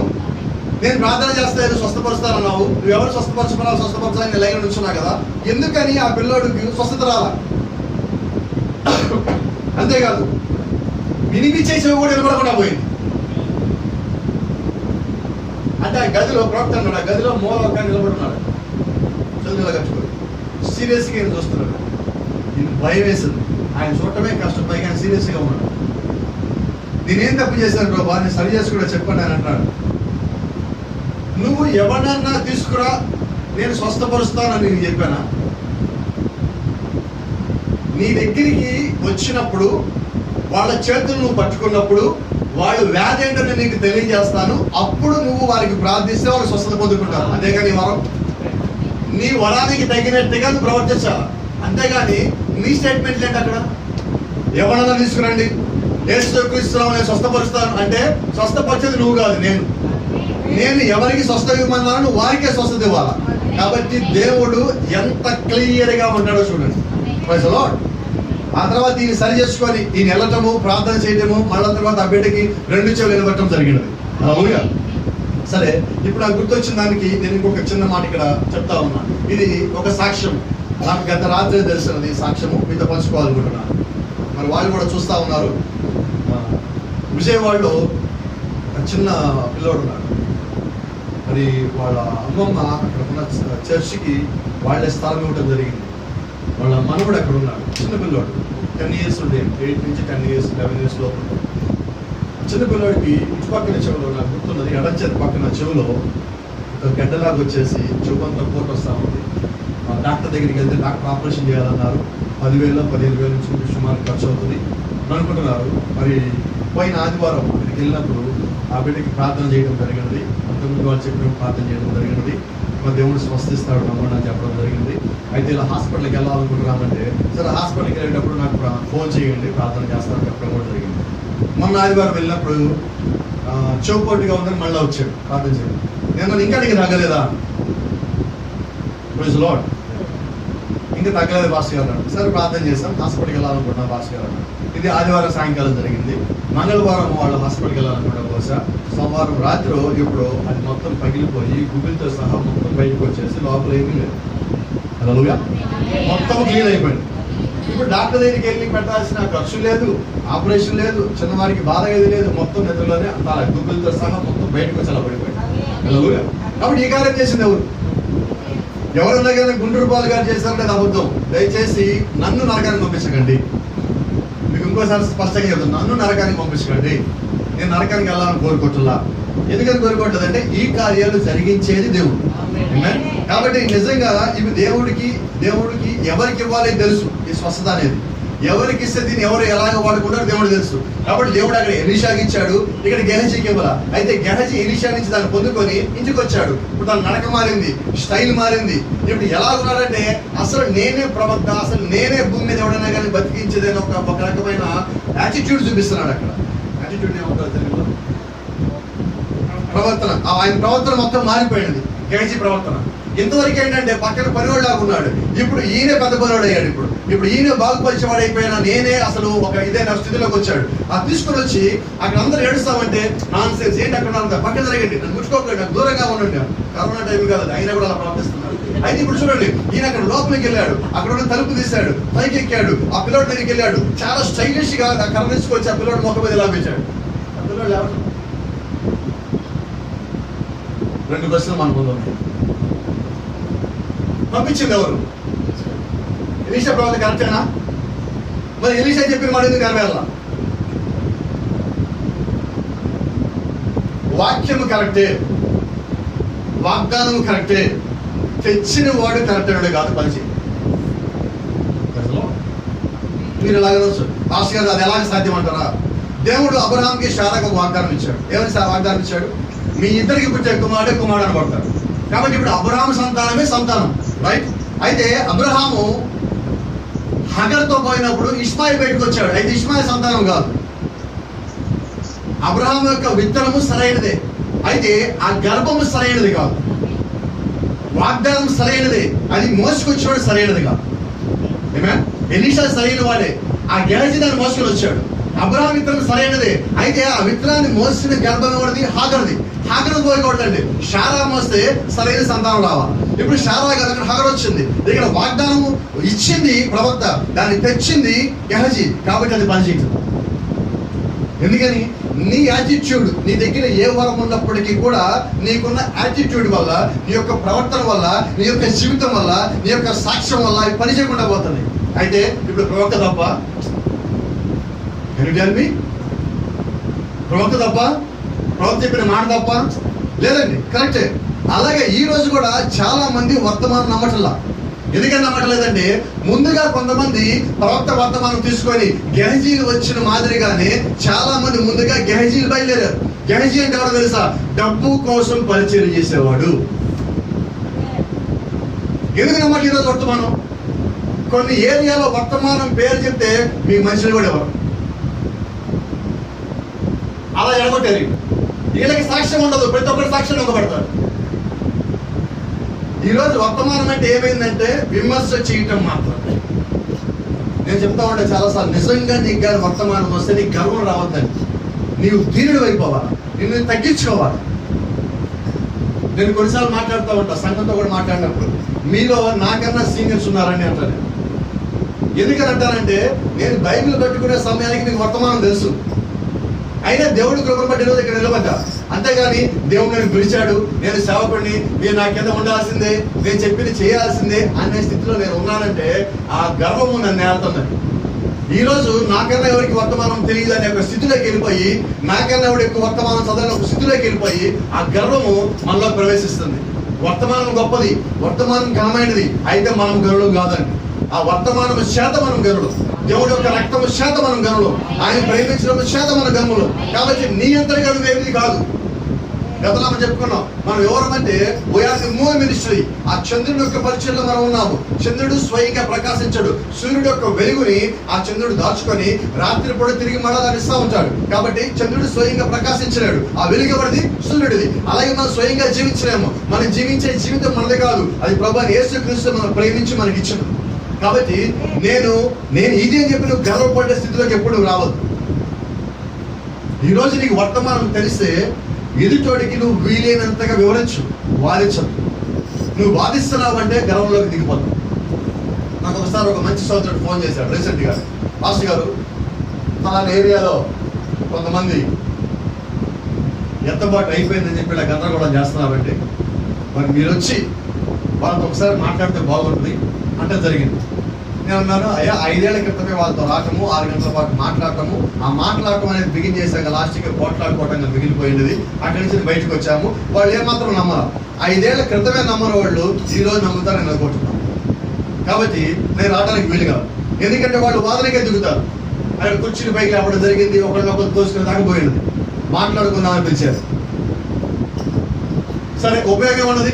లాస్ట్కి మనం అడిగిన ఏ ప్రశ్నకి వాళ్ళు సమాధానం చెప్పాలా, వాళ్ళు అడిగిన ప్రతి ప్రశ్న సమాధానం ఇవ్వడం జరిగింది. అయినా వాళ్ళు ఒప్పుకోవట్లా. ఇప్పుడు నేను మళ్ళా అక్కడికి వెళ్ళడానికి ఏమన్నా అవకాశం ఉన్నదా? వెళ్ళడం వల్ల ఉపయోగం ఉన్నదా? No sir. నేను చెప్పాను, ప్రవక్త చెప్పినాడు, బైబిల్ చెప్తుంది, తర్కముతో మీరు ఎవరిను మార్చలేరు, వాదించి మీరు ఎవరిని మార్చలేరు. ఈ ప్రవక్త అపోస్తలుడైన పౌలు ఈ కాల ప్రవక్త చెప్పారు. కాబట్టి వాళ్ళిద్దరు చెప్పాక నేనేం చేయాలి? అయితే కొంతమంది ఉన్నారు కేవలం డిబేట్ల కోసం పుట్టిన వాళ్ళు ఉన్నారు. వాళ్ళకి ఆ గిఫ్ట్ ఉన్నది, వాళ్ళు వాడుకోండి. మీరు, నాకు ఆ గిఫ్ట్ లేదు. నాకు దేవుడు వివరించే గిఫ్ట్ మాత్రం ఇచ్చాడు, కాబట్టి అదే నేను చేయగలుగుతా. కాబట్టి గమనించండి, ఇక్కడ ఎందుకని నేను చెప్తున్నానంటే దేవుడు ఎవరికి ఏ వరం ఇవ్వాలో దేవుడు వాళ్ళకి ఆ వరం ఇచ్చున్నాడు. ఇప్పుడు ఇది వాదించడం వల్ల ఉపయోగం ఏమీ లేదు. ఇప్పుడు గ్యారేజీ ఎక్కడికి వెళ్ళాడు, గ్యారేజీ పెడుతున్నాడు, అది రావట్లా, పని చేయట్లా. అలాగే ఈ రోజు కూడా అనేక మంది వర్తమానం తీసుకురావడం వల్ల వారిని బట్టి వర్తమానం ద్వేషించారు. అదే స్థలానికి మళ్ళా మేమంటే నేను కాదు, కొంతమంది కలిసి వెళ్ళి వాళ్ళకి వెళ్ళి ఇదే వర్తమానం వివరించాక వాళ్ళు మళ్ళా ఒప్పుకోవడం జరిగింది. ఇది ప్రభు యొక్క కృప. అంటే ఎవరు ఏ స్థలంకి ఎలాగ వెళ్ళాలో అలాగ వాళ్ళు అక్కడికి వెళ్ళినప్పుడు, అది దేవుడు యొక్క చిత్తమైనప్పుడు ఆ పని జరుగుతుంది, ఆ కార్యము దేవుడు జరిగించుకుంటాడు. హల్లెలూయా. కాబట్టి గమనించండి, ఇప్పుడు ఈ గ్యారేజీ పరిస్థితి ఏంటంటే ఇంతకుముందు వచ్చిన ఆ స్పీడ్ పోయింది, ఆ స్టైల్ పోయినది, మొహంలోకి టెన్షన్ వచ్చింది. ఎందుకని జరగటల్లా. మిగిలిన కింద అన్నారు, అయ్యా గ్యారేజీ గారు అబ్బాయి లేచారా? చూస్తా, ట్రై చేస్తున్నాను. సెకండ్ ట్రై, థర్డ్ ట్రై, ఇన్ని ట్రైలు ఉండవు. దేవుడి యొక్క సేవడి ఒకటే. యేసుకి సెల్సా ట్రై చేశాడు. మధ్యాహ్నం 3 గంటలప్పుడు శృంగారం దేవాలయం మెట్ల మీద నడుస్తూ ఉన్నప్పుడు పేతురు యోహాను నిలబడినప్పుడు అక్కడ కుంటిపడి కనిపించినప్పుడు వాళ్ళు ఎన్నిసార్లు ట్రై చేశాడు? ఒక్కసారి. బెటెస్దా కాలేజ్ దగ్గర యేసుకి సెల్సా ట్రై చేశాడు, ఒక్కసారి. మరి నువ్వు మీద ఎన్నిసార్లు ట్రై చేస్తున్నావు అంటే అక్కడ ఏదో తేడా ఉండదు. వాక్యంలో ఎప్పుడు తేడా ఉండదు, వర్తమానంలో ఎప్పుడు తేడా ఉండదు, అది తెచ్చిన వ్యక్తులలో తేడా ఉండదు. ఇప్పుడు చూడండి, ఒక మాట మాట్లాడుకుందాం. గెహజీ ముందు వచ్చాడా పిల్లడి దగ్గరికి, ఎలీషా ముందు వచ్చాడా? ఎలీషా ముందు వచ్చాడా పిల్లవాడి దగ్గరికి, గెహజీ ముందు వచ్చాడా? గెహజీ కదా, రైట్. అలాగే ఈరోజు చాలా మంది ఏమంటారంటే వర్తమానం నేను ముందు వచ్చాను. ఏమన్నా ముందు వచ్చింది ఎవరు? సరైనోడు సరిగానే ఉన్నాడు, ముందు వచ్చిన వెనక్కి వచ్చినా సరైనోడు సరిగానే ఉంటాడు. ఇప్పుడు ఒక మాట మాట్లాడుకుందాం. కయీను ముందా హేబెల్ ముందా? వినపడలేదండి నాకు. ఎవరు ముందు? ఏశావు ముందా యాకోబు ముందా? అంటే ముందు వచ్చినోడు సరిగా ఉండే, వెనక్కి వచ్చినోడు సరిగా ఉండేవాడు. ముందు వచ్చినోడు సరిగా వాక్యం చెప్పి సరిగా బలపరిచి ఈరోజు మొత్తం బాగుండేది. ముందుగా వచ్చిన వాళ్ళు ఏం చేస్తారంటే, అంటే అందరూ తప్పు చేస్తారంట లేదండి. అందరూ నేను ఎవరిని ద్వేషించి విమర్శ చేయటల్లా, అక్కడ జరిగిందంటే మీకు తెలియజేస్తాను, ఎవరికి చెప్పాలి నేను చేస్తాను. ముందు వచ్చినోడు దాన్ని సరిగా వివరించాలి. వాళ్ళకి వర్తమానం పూర్తిగా తెలియక కొద్దిగా వర్తమానం చదవటము, కొద్దిగా వీడి జ్ఞానం కలపడము, రెండు మిక్సీలో వేసి లాస్ట్గా జ్యూస్ తీసి జ్యూస్ ఇచ్చాడు. అది ఎలా ఉందంటే ఏ టేస్ట్ అంటే అది తీపో చెప్పలేవు, పులుపో చెప్పలేవు, కారమో చెప్పలేవు, వగరో చెప్పలేవు, ఏడో చెప్పలేవు. అయితే జ్యూస్ తాగాను. మీకు ద్రాక్షాకాయలు ఇచ్చా, ఏ టేస్ట్ ఉంటుంది మీకు తెలుసు. యాపిల్ మీకు ఇచ్చా, టేస్ట్ అంటే మీకు తెలుసు. అది మీరు కళ్ళు మూసుకొని తాగితే దాని టేస్ట్ అంటే మీరు చెప్తారు. అయితే కళ్ళు తెరిచి ఉన్నా కూడా కొన్ని వర్తమానాలు అయిపోయాక ఏంటో చెప్పమంటే మనకు తెలియదు. ఈ గతంలో చెప్తా ఉంటాను. డినామినేట్ చర్చికి మనం వెళ్ళినప్పుడు లాస్ట్లో పాస్ అందరూ నుంచోబెట్టి ఏమంటారు?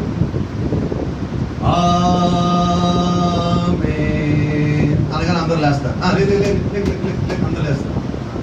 ఏం చెప్పారు పాస్? భలే చెప్పారు. ఏం చెప్పారు? భలే చెప్పారు. ఏం చెప్పారు?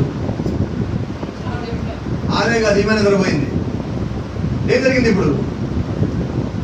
ఏం చెప్పారో తెలియదు, మొత్తానికి అయితే భలే చెప్పారు.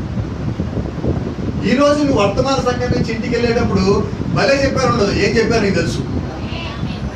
ఈ రోజు ఏం చెప్పారో నీకు తెలుసు, దేవుడు నీతో ఎలాగ మాట్లాడి నీకు తెలుసు. అటువంటి దాంట్లో నువ్వు లేవు. ఇప్పుడు అలాగే గెహజీ వచ్చాడు, ఏం చేశాడు? ఏదో చేశాడు. రిజల్ట్ ఎవరు వచ్చిందా? No result. ఏంటి సమస్య? ప్రయత్నం చేశాడా? చేశాడు. అయితే ప్రయత్నము గెహజీ నుంచి వచ్చింది. ఇప్పుడు గెహజీ ఏం చేయాలంటే గెహజీని మరుగుపరుచుకొని, అయ్యా ఆయన ప్రవక్త, ఆయన పంపించాడు, ఇది నా మాట కాదు, ఆయనలో ఉన్న మాట నీ మాట అయితే ఆ మాట ఈ మాట పిల్లల మీద పడితే పిల్లలు లేవాలి. ఇది గెహజీ ప్రార్థన. ఈ గెహజీ విషయము శూన్యమిరాలు తెలుసు. ఎందుకు ఆమె గనురాలంటే ఆమెకి తెలుసు ఈ గెహజీ వచ్చేసినా కూడా ఆమె ఎలీషా కాలు పెట్టుకుని ఉన్నది, నేను ఇది వదిలిపెట్టను. అమ్మా ఏంటి? యెహోవా జీవము తోడు, నీ జీవము తోడు, నిన్ను విడిచిపెట్టే ప్రసక్తే లేదు. అప్పుడు దాకా అమ్మ పర్లేదమ్మా, గెహజీ వెళ్తాడు, వస్తాడమ్మా, లేస్తాడు, నీకేం పర్వాలేదు, ధైర్యం కూడా ఉంటుంది ఆమంటుంది. నేను గెహజీని నమ్మను. ఆ వాగ్దానం ఇచ్చింది నువ్వు, నీలోంచి దేవుడు చెప్పాడు కాబట్టి నువ్వేరా. ఏమంటే ఎలీషా లేచాడు. ఎందుకు లేవాల్సి వచ్చిందంటే ఆమె ఏ మాట జ్ఞాపకం చేస్తా చూడండి. యెహోవా జీవము తోడు, నీ జీవము తోడు, నిన్ను వదిలిపెట్టే ప్రసక్తే లేదు. ఆ మాటలు ఒకసారి ఎలీషాకి ఫ్లాష్ బ్యాక్ వెళ్ళాడు. ఈ ఫ్లాష్ బ్యాక్ లో ఎలీషా ఏలియా ఇద్దరు విడిపోయే రోజు, ఏలియా రంగం నుంచి పైకి వెళ్ళిపోయే రోజు, ఏలియా ఎత్తబడే రోజు.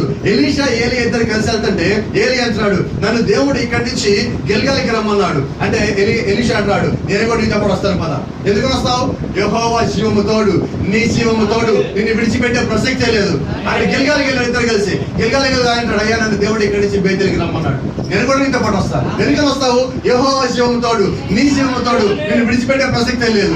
బేతేలు నుంచి నన్ను ఎరుకోక రమ్మంటున్నాడు, నేను ఎరుకోక వస్తా. ఎందుకని వస్తావు? యెహోవా జీవము తోడు, నీ జీవము తోడు, నిన్ను విడిచిపెట్టే ప్రసక్తే లేదు. అయ్యా దేవుడు మళ్ళీ ఇక్కడి నుంచి నన్ను యోర్దాను రమ్మంటున్నాడు, నేను కూడా యోర్దాను వస్తాను పద. ఎందుకని వస్తావు? యెహోవా జీవము తోడు, నీ జీవము తోడు, నిన్ను విడిచిపెట్టే ప్రసక్తే లేదు. ఏలియాని ఎలీషాకి ఎలాగైతే వెంబడించాడో, ఏ మాట అయితే చెప్పాడో, ఇప్పుడు అదే మాట శూన్యం మీద ఎలీషా చెప్తున్నది.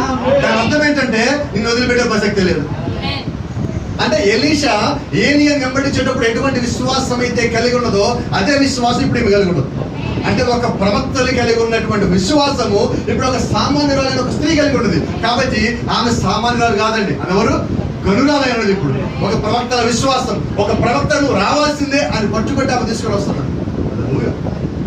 ఎలీషా బయలుదేరాడు. ఎలీషా బయలుదేరిన తర్వాత ఇక్కడ గెహజీ ఈ దండం పెట్టి దండం అరిగిపోతుంది, కానీ ఆ పిల్లోడు మాత్రం పైకి లేవట్లా. ఇప్పుడు ఎలీషాకి వచ్చాడు, గెహజీ నీకు చాలు, నీ రైలు తాపి పక్కగా కిందకు వచ్చాడు. ఏంటో నేను ట్రై చేసినా కానీ లేవట్లేదు. వాళ్ళు అడిగారు, లేచాడు పిల్లోడు? లేవా. మా మాస్టర్ వచ్చి లైన్ చేస్తాను. ఎలీషా లోపలికి వెళ్ళాడు. బైబిల్ చదవడం తర్వాత ఇంటికి వెళ్ళాడు. మన సమయం లేదని చదివించడం. ఎలీషా లోపలికి వెళ్ళి ఆ తలుపు గడపెట్టుకొని ఒకసారి జ్ఞాపకం చేసుకున్నాడు. ఈయనకి ప్రవక్త అయిన ఏలియా ఎలాగైతే సారెపతి యుధరాలు కుమారుడు చనిపోయినప్పుడు ఆమె ఎలాగ లేకపోయి జ్ఞాపకం చేసుకున్నాడు. అసలు ఇప్పుడు ఆ పిల్లవాడి మీద తను చాపుకొని, బైబిల్ చెప్తా ఉన్నది, తను చాపుకొని ఎలా పడుకున్నాడంటే ఆ పిల్లోడు నోటి మీద నోరు, కన్ను మీద కన్ను, చెయ్యి మీద చెయ్యి, కాలు మీద కాలు, అన్ని ఆ పిల్లోడికి ఒక ఆ పాటల మీద ఎలీషా కూడా పడుకొని అలాగే పెట్టుకున్నాడు. ఇంకా కరెక్ట్ గా మాట్లాడైతే తాను చాపుకొని తనను మొత్తము ఎలీషా పిల్లవాడి మీద చాపుకొని పడుకొని ఆ పిల్లవాడి శరీరంలో వేడి పుట్టిస్తున్నాడు. వేడి పుట్టించడం అంటే 7వ సంఘకాలం యొక్క స్థితి గురించి మనం మాట్లాడదాం ఒకసారి. ఈ సంఘకాలం యొక్క స్థితి ఏంటి? నువ్వు చల్లగా ఉండని మేలు, వెచ్చగా ఉండని మేలు. ఇప్పుడు అక్కడ ఎలీషా ఏం చేస్తున్నాడు? చల్లగా ఉండటం అంటే చచ్చిపోవటం, వెచ్చగా ఉండటం అంటే జీవించి ఉండటం, చల్లగా ఉండటం అంటే లోకంలో ఉండటం, వెచ్చగా ఉండటం అంటే వాక్యంలో ఉండటం. ఇప్పుడు చచ్చిపోయిన శరీరం చల్లగా ఉండదు, దానికి వెచ్చగలిగించాలి, వేడి కలిగించాలంటే ఎలీషా ఇప్పుడు దాన్ని సరి చేస్తున్నాడు. మన భాషలో మాట్లాడితే కాలు మీద కాలు, నోరు మీద నోరు, చెయ్యి మీద చెయ్యి, కన్ను మీద కన్ను, ఇవన్నీ ఎక్కడ ఏముండాలో అక్కడ ఆ పాఠాలు తీసుకొచ్చి పెడుతున్నాడు. దానికి అర్థం ఏంటంటే తప్పిపోయిన, పడేయబడిన అపోస్తలుల బోధ మొత్తాన్ని తిరిగి సరి చేయబడతా ఉన్నది. కంటి మీద కన్ను, నోరి మీద నన్ను, అంటే బాప్తిజం పడిపోయింది, యేసుక్రీస్తు నామంలోంచి పక్క వెళ్ళిపోయి తండ్రి కుమార్ నామంలోకి వెళ్ళిపోయింది, దాన్ని తీసుకొచ్చి సరిగా పెట్టడం. ప్రభరాత్రి భోజనం పగలైపోయింది, తీసుకొచ్చి మళ్ళీ సరిగా పెట్టడము. ఆ దశం భాగాలు మొత్తం పక్కకి వెళ్ళిపోయింది, లేదంటే ఒకడే దేవుడు అనేది పక్కకి వెళ్ళిపోయింది. వీటన్నిటిని తీసుకొచ్చి ఆయన మళ్ళీ తిరిగి సరైన స్థానంలో పెట్టినప్పుడు ఆ చిన్న శరీరంలో వేడి కలిగింది. వేడి కలిగినప్పుడు ఆ పిల్లడు పైకి లేచినప్పుడు ఏం చేశారు తెలుసా? కళ్ళు తెరవాల. మొదటిసారి పడుకున్నాడు, రెండోసారి పడుకొని లేచున్నాడు. లేచిన తర్వాత ఆ పిల్లోడు కదలటం బిగిన్ చేశాడు. ఒంట్లో వేడి కలగడం ప్రారంభించింది. ఆ ఒంట్లో వేడి కలిగినప్పుడు ఆ పిల్లోడు ఇంకా కళ్ళు తెరవక ముందుగానే బైబిల్ చెప్తా ఉన్నది, ఆ పిల్లోడు ఒక పని చేశాడని. ఎంతమంది జ్ఞాపకం ఉన్నది? ఎంతమంది జ్ఞాపకం ఉన్నది? ఏం చేశారంటే బైబిల్ చెప్తా ఉన్నది, అదే అధ్యాయము 4వ అధ్యాయం 34వ వచనం 33 నుంచి. తానే లోపలికి పోయి వారిద్దరే లోపల ఉండగా తలుపులు వేసి యెహోవాకు ప్రార్థన చేసి మంచం మీదకి ఎక్కి బిడ్డ మీద తను చాచుకొని తన నోరు వాని నోటి మీదను, తన కళ్ళు వాని కళ్ళ మీదను, తన చేతులు వాని చేతుల మీద ఉంచి బిడ్డ మీద కొడుకుగా పడుకొనగా ఆ బిడ్డ ఒంటికి బెట్ట పుట్టెను. తాను దిగి ఇంటిలోకి యువతల నుండి అవతలకు ఒకసారి తిరిగి నడిచి మరలా మంచం ఎక్కి వాని మీద పండుకొనగా బిడ్డ 7 మార్లు తుమ్మి కళ్ళు తెరిచెను. తుమ్మాయి కళ్ళు తెరిచాడు. అంటారు పాస్టర్ గారు తుమ్మిదే అని అంటారా? అసలు ఇప్పుడు తుమ్మిదే పారిపోతారు. అవునా? ఏంటి సమస్య అంటే 7 సార్లు తుమ్మారంటే మీరు ఒక 2 మాటలు మీకు చెప్పాల్సింది జ్ఞాపకం వస్తాను. ఒక మనిషి తుమ్మినప్పుడు ఏం జరుగుతుందో మీకు జ్ఞాపకం ఉండదా ఎవరికన్నా?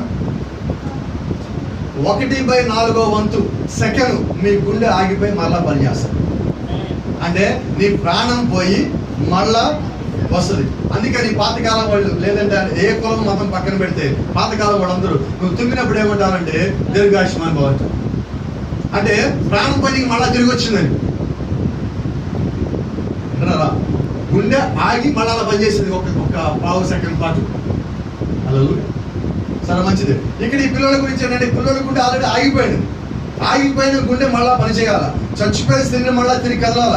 అది చల్లబడిపోయిన శరీరంలోకి మళ్ళా వేడి తిరిగి రావాలి. అంటే మొత్తం పనిచేయాలి.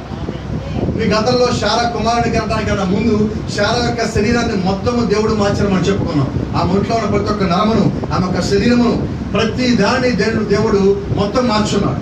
ఆమె ఒక బిడ్డని కనేటప్పుడు ఒక స్త్రీ యొక్క శరీరం ఏ విధంగా అయితే ఉండడానికి అనువుగా ఉంటుందో ఆ విధంగా దేవుడు మార్చున్నాడు. మరి ఇప్పుడు ఈ బిడ్డ లేవాలంటే దేవుడు మళ్ళీ అదే పని తిరిగి చేయవలసి ఉన్నది. అయితే ఇప్పుడు ప్రవక్త ఆయన మీద పడుకొని తిరిగి లేచినప్పుడు ఇప్పుడు ఆ బిడ్డ శరీరం వేడి కలిగి తిరిగి మళ్ళీ లేచున్నాడు. అయితే లేచే ముందు ఏం చేశారంటే 7 తుమ్ములు తుమ్మాడు. సరే, ఇదంతా మనకు తెలిసింది కదా. ఇప్పుడు మనం ముగింపులోకి వచ్చున్నాం. ఇప్పుడు ఇదే నేను ఆ పిల్లవాడికి ఒక పేరు పెట్టుకున్నా. ఆ పిల్లవాడి పేరు ఏంటంటే లవదీషియా. ఆ పిల్లోడి పేరు. ఏ పిల్లోడు? మంచం మీద పడుకున్న ఆ పిల్లోడి పేరు నేను పెట్టుకున్న పేరు. అది ప్రవక్త చెప్పలేదండి, నేను మీకు అర్థం కోసం చెప్తున్నా. ఎందుకంటే అది మన సంఘానికి సాదృశ్యంగా ఉన్నది, మన సంఘ కాలానికి. మన సంఘానికి అంటే అపోస్తలుల తపరికలు కాదండి, లౌదీక సంఘ కాలం గురించి మాట్లాడుతున్నాను. ఇప్పుడు ఇది ఆ పిల్లవాడి స్థితి ప్రవక్త వచ్చే సమయానికి ఎలా ఉందంటే చనిపోయి మరణావస్థలో ఉన్నది. అలాగే లౌదీక సంఘ కాలం కూడా ప్రవక్త వచ్చే సమయానికి చనిపోయి మరణావస్థలో ఉంది. భిన్నమైన వచ్చినాయి. అది సంఘాన్ని చచ్చిపోయిన దానిలా చేసింది. అది గడ్డ కట్టిపోయింది. ఈ రోజు ఎక్కడికైనా మీరు వెళ్ళి వర్తమానం చెప్తుంటే మాకు తెలిసిలే అంటున్నారు. మాకు తెలిసిలే అంటే చచ్చిపోయే స్థితి అండి. మేము ముందు వచ్చావా, నువ్వు ముందు వచ్చావా? యేసుక్రీస్తుడు అలాగన్నవాడు. మేముందా నువ్వు ముందా? నువ్వే కాలేజీ ట్రైనింగ్, మాదే కాలేజీ ట్రైనింగ్ అని యేసుక్రీస్తుని ప్రశ్నించారు. యేసుక్రీస్తు కాలేజీకి పోలా. దేవుడి కృపను బట్టి, ఆయన మహాకృపను బట్టి నేను కూడా ఏ కాలేజీకి పోలా. కాలేజీకి అంటే చదువుకునే కాలేజీకి, బైబిల్ కాలేజీకి పోలేదు. ఇది దేవుడు ఇచ్చిన జ్ఞానం ఈరోజు మాట్లాడుతున్నాం. కాబట్టి ఏ నమ్మకం అంటే ధైర్యం కూడా ఉన్నది. ఇంత దేవుడు ఇచ్చాడంటే ఆ కార్యం కూడా దేవుడే జరిగిస్తాడు. హల్లెలూయా. ఇప్పుడు ప్రవక్త ఆ బిడ్డ మీద పడుకొని లేచినప్పుడు ఆ బిడ్డ 7 తుమ్ములు తుమ్మాడు. అదే నేను అంటున్నాను, 7 తుమ్మిలు తుమ్మగానే మొత్తం అయిపోరా? అలాగే ఆ 7 తుమ్ములు అంటే తుమ్మిన ప్రతిసారి, నేను తుమ్మినప్పుడు చూసారు మీరు ఎవరన్నా ఇక్కడ? ఇప్పుడు తుమ్మలే, తుమ్మిది మీరు వెళ్ళిపోతారు ముందు. ఇప్పుడు ఎందుకని చెప్తున్నానంటే నేను తుమ్మిది చాలా పెద్ద శబ్దం వస్తుంది. ఎందుకని చెప్పానంటే ఇంగ్లీష్లో ఉన్నది అక్కడ ఒక మాట, తెలుగులో మీకు చెప్తా ఉన్నా. ఎలీషా దగ్గర నుంచి దండం తీసుకొని వెళ్ళి గెహజీ పెట్టినప్పుడు బిడ్డలో నుండి ఏ శబ్దము రాలేదు. బిడ్డ లేవలేదన్నాడు, ఏ శబ్దము రాలేదన్నాడు. ఎలీషా వెళ్ళినప్పుడు శబ్దం వచ్చింది. ఆ శబ్దం గురించి ఇప్పుడు మనం మాట్లాడుతున్నాం. ఇది అన్సర్టన్ సౌండ్ కాదండి, సర్టన్ సౌండ్. ఇది అస్పష్ట ధ్వని కాదు, స్పష్టమైన ధ్వని. ఏంటి స్పష్టమైన ధ్వని అంటే బిడ్డ 7 మార్లా ఎందుకని తుమ్మాడు. ఎందుకని తుమ్మాడు అంటే బైబిల్ చెప్తా ఉంది 7 గురించి మనకి తెలిసినంతగా ప్రపంచానికి ఎవరికి తెలియదు. 7 గురించి మాట్లాడాలంటే 7వ సంఘకాలంలో ఉన్న వాళ్ళే మాట్లాడాలా, ఏడు గురించి మాట్లాడాలంటే 7వ దూత వర్తమానంలో ఉన్న వాళ్ళు మాత్రమే మాట్లాడాలి. ఎందుకంటే 7కి 7 సంఘకాలానికి మనకి వధువైన మనకి ఎంతో ప్రాముఖ్యమైన ఉన్నది. అది దేని సాదృశ్యంగా ఉన్నదంటే 7 ఉరుములకి సాదృశ్యంగా ఉన్నది. బైబిల్ చెప్తా ఉంది 7 స్వరములు అక్కడి నుంచి బయలుదేరింది. స్వరము అంటే అక్కడ శబ్దం అని ఉన్నది.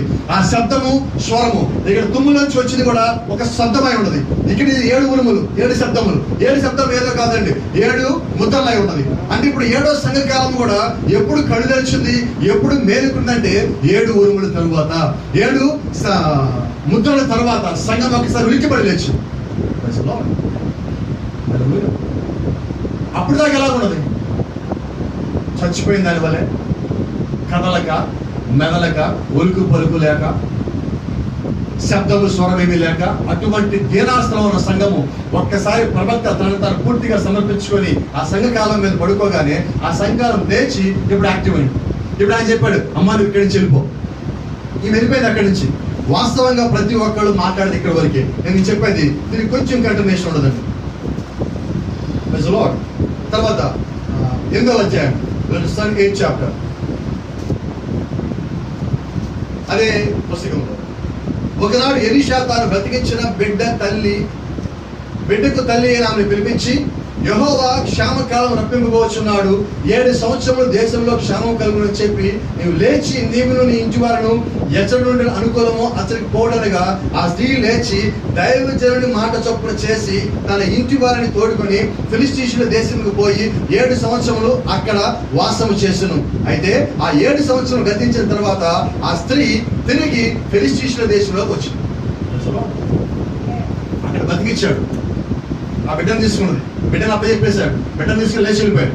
అలాగే సంఘము కూడా 7 ముద్రల తర్వాత 7 సంఘాల తర్వాత సంఘము కూడా లేచింది. అంటే దాని ఒక స్థితి మారింది. చచ్చిపోయిన స్థితి నుంచి సంఘము జీవించే స్థితికి వచ్చింది. అయితే సంఘం దాని స్వాస్థ్యం పొందవలసి ఉన్నది. అలాగే మన స్వాస్థ్యం పొందవలసి ఉన్నది. ఈ 7 సంవత్సరాల కాలంలో ఆ స్త్రీ ఏంటంటే ఇక్కడి నుంచి బయటికి వెళ్ళిన కాలం చేత తనకు ఉన్నది మొత్తం పోగొట్టుకున్నది. అక్కడ ఇప్పుడు వేరొక రాజు వచ్చున్నాడు. ఆ రాజు గేహజీని పిలిపించుకున్నాడు. గేహజీతో మాట్లాడుతూ ఉన్నాడు. మాట్లాడుతున్నప్పుడు ఇంతలో ఒక స్త్రీ వచ్చి బయట వచ్చాడు.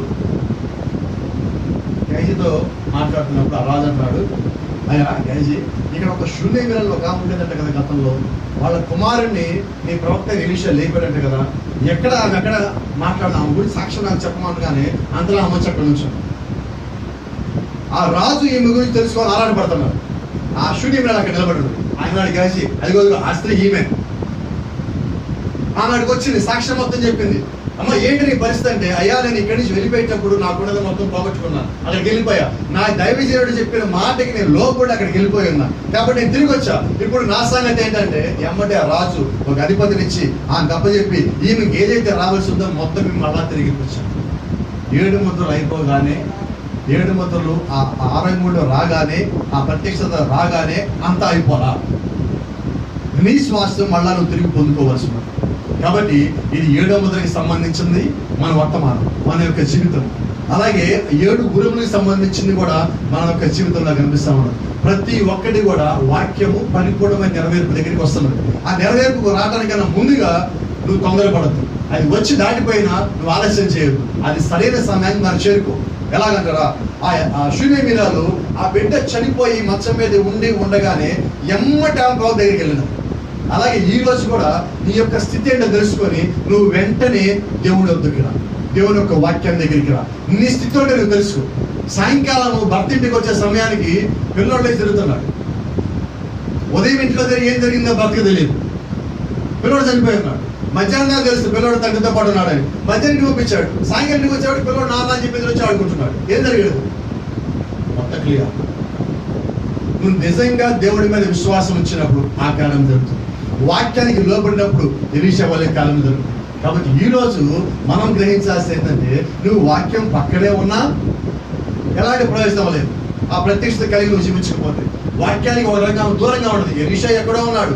ఎలీషా పక్కన గుహలో ఎలీషాకి పనిచేస్తే గేహజీ ఉన్నాడు. గేహజీ కార్యం చేయించలేకపోయాడు. అయితే దూరంగా ఉన్న ఆ స్త్రీ తనకున్న విశ్వాసం బట్టి తన కుమారుని తిరిగి బతికించుకున్నాడు. అలాగే ఈ రోజు సంఘం యొక్క స్థితి కూడా సంఘం నాకు తెలుసుకుంటే, మీ నిమిత్తము దేవుడు మీకు ఏదైతే ఇచ్చారో దాన్ని మీరు పొందుకుంటారు.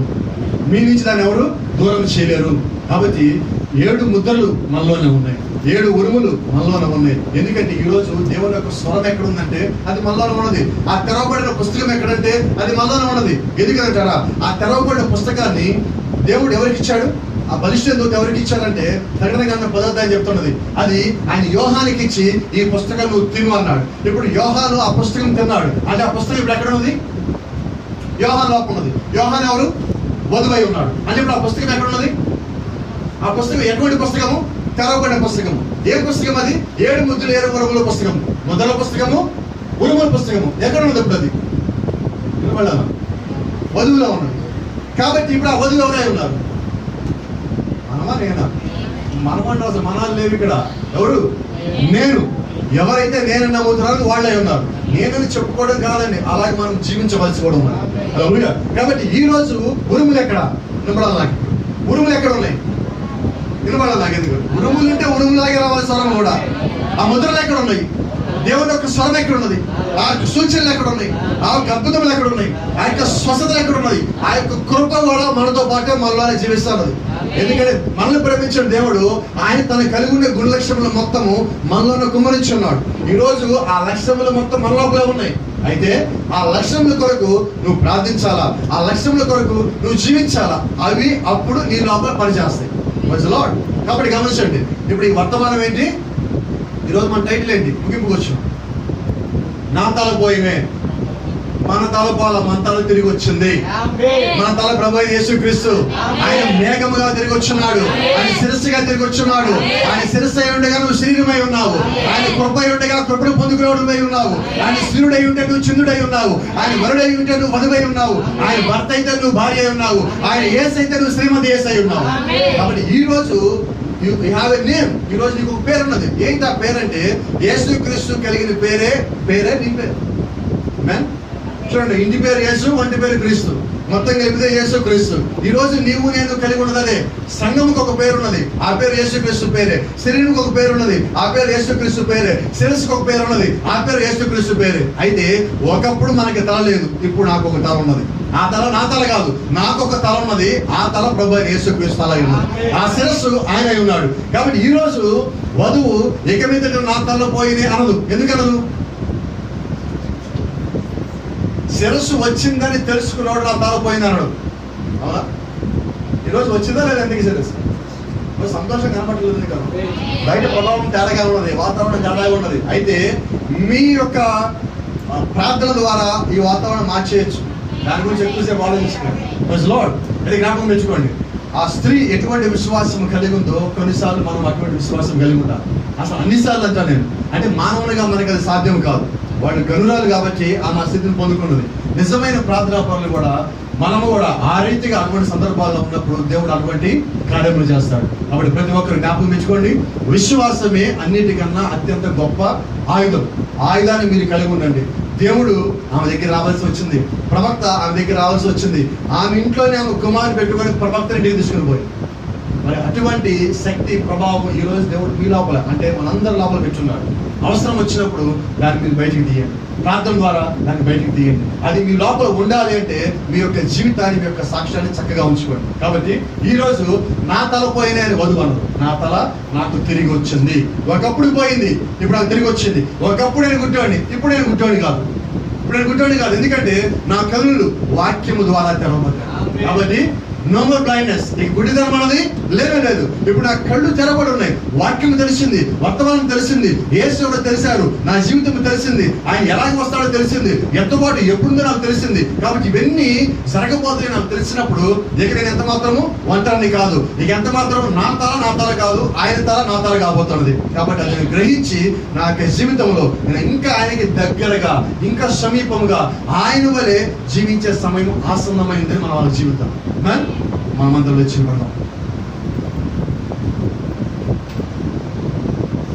ఒక చిన్న పాట పాడిన తర్వాత మనం ముగించుకుందాం.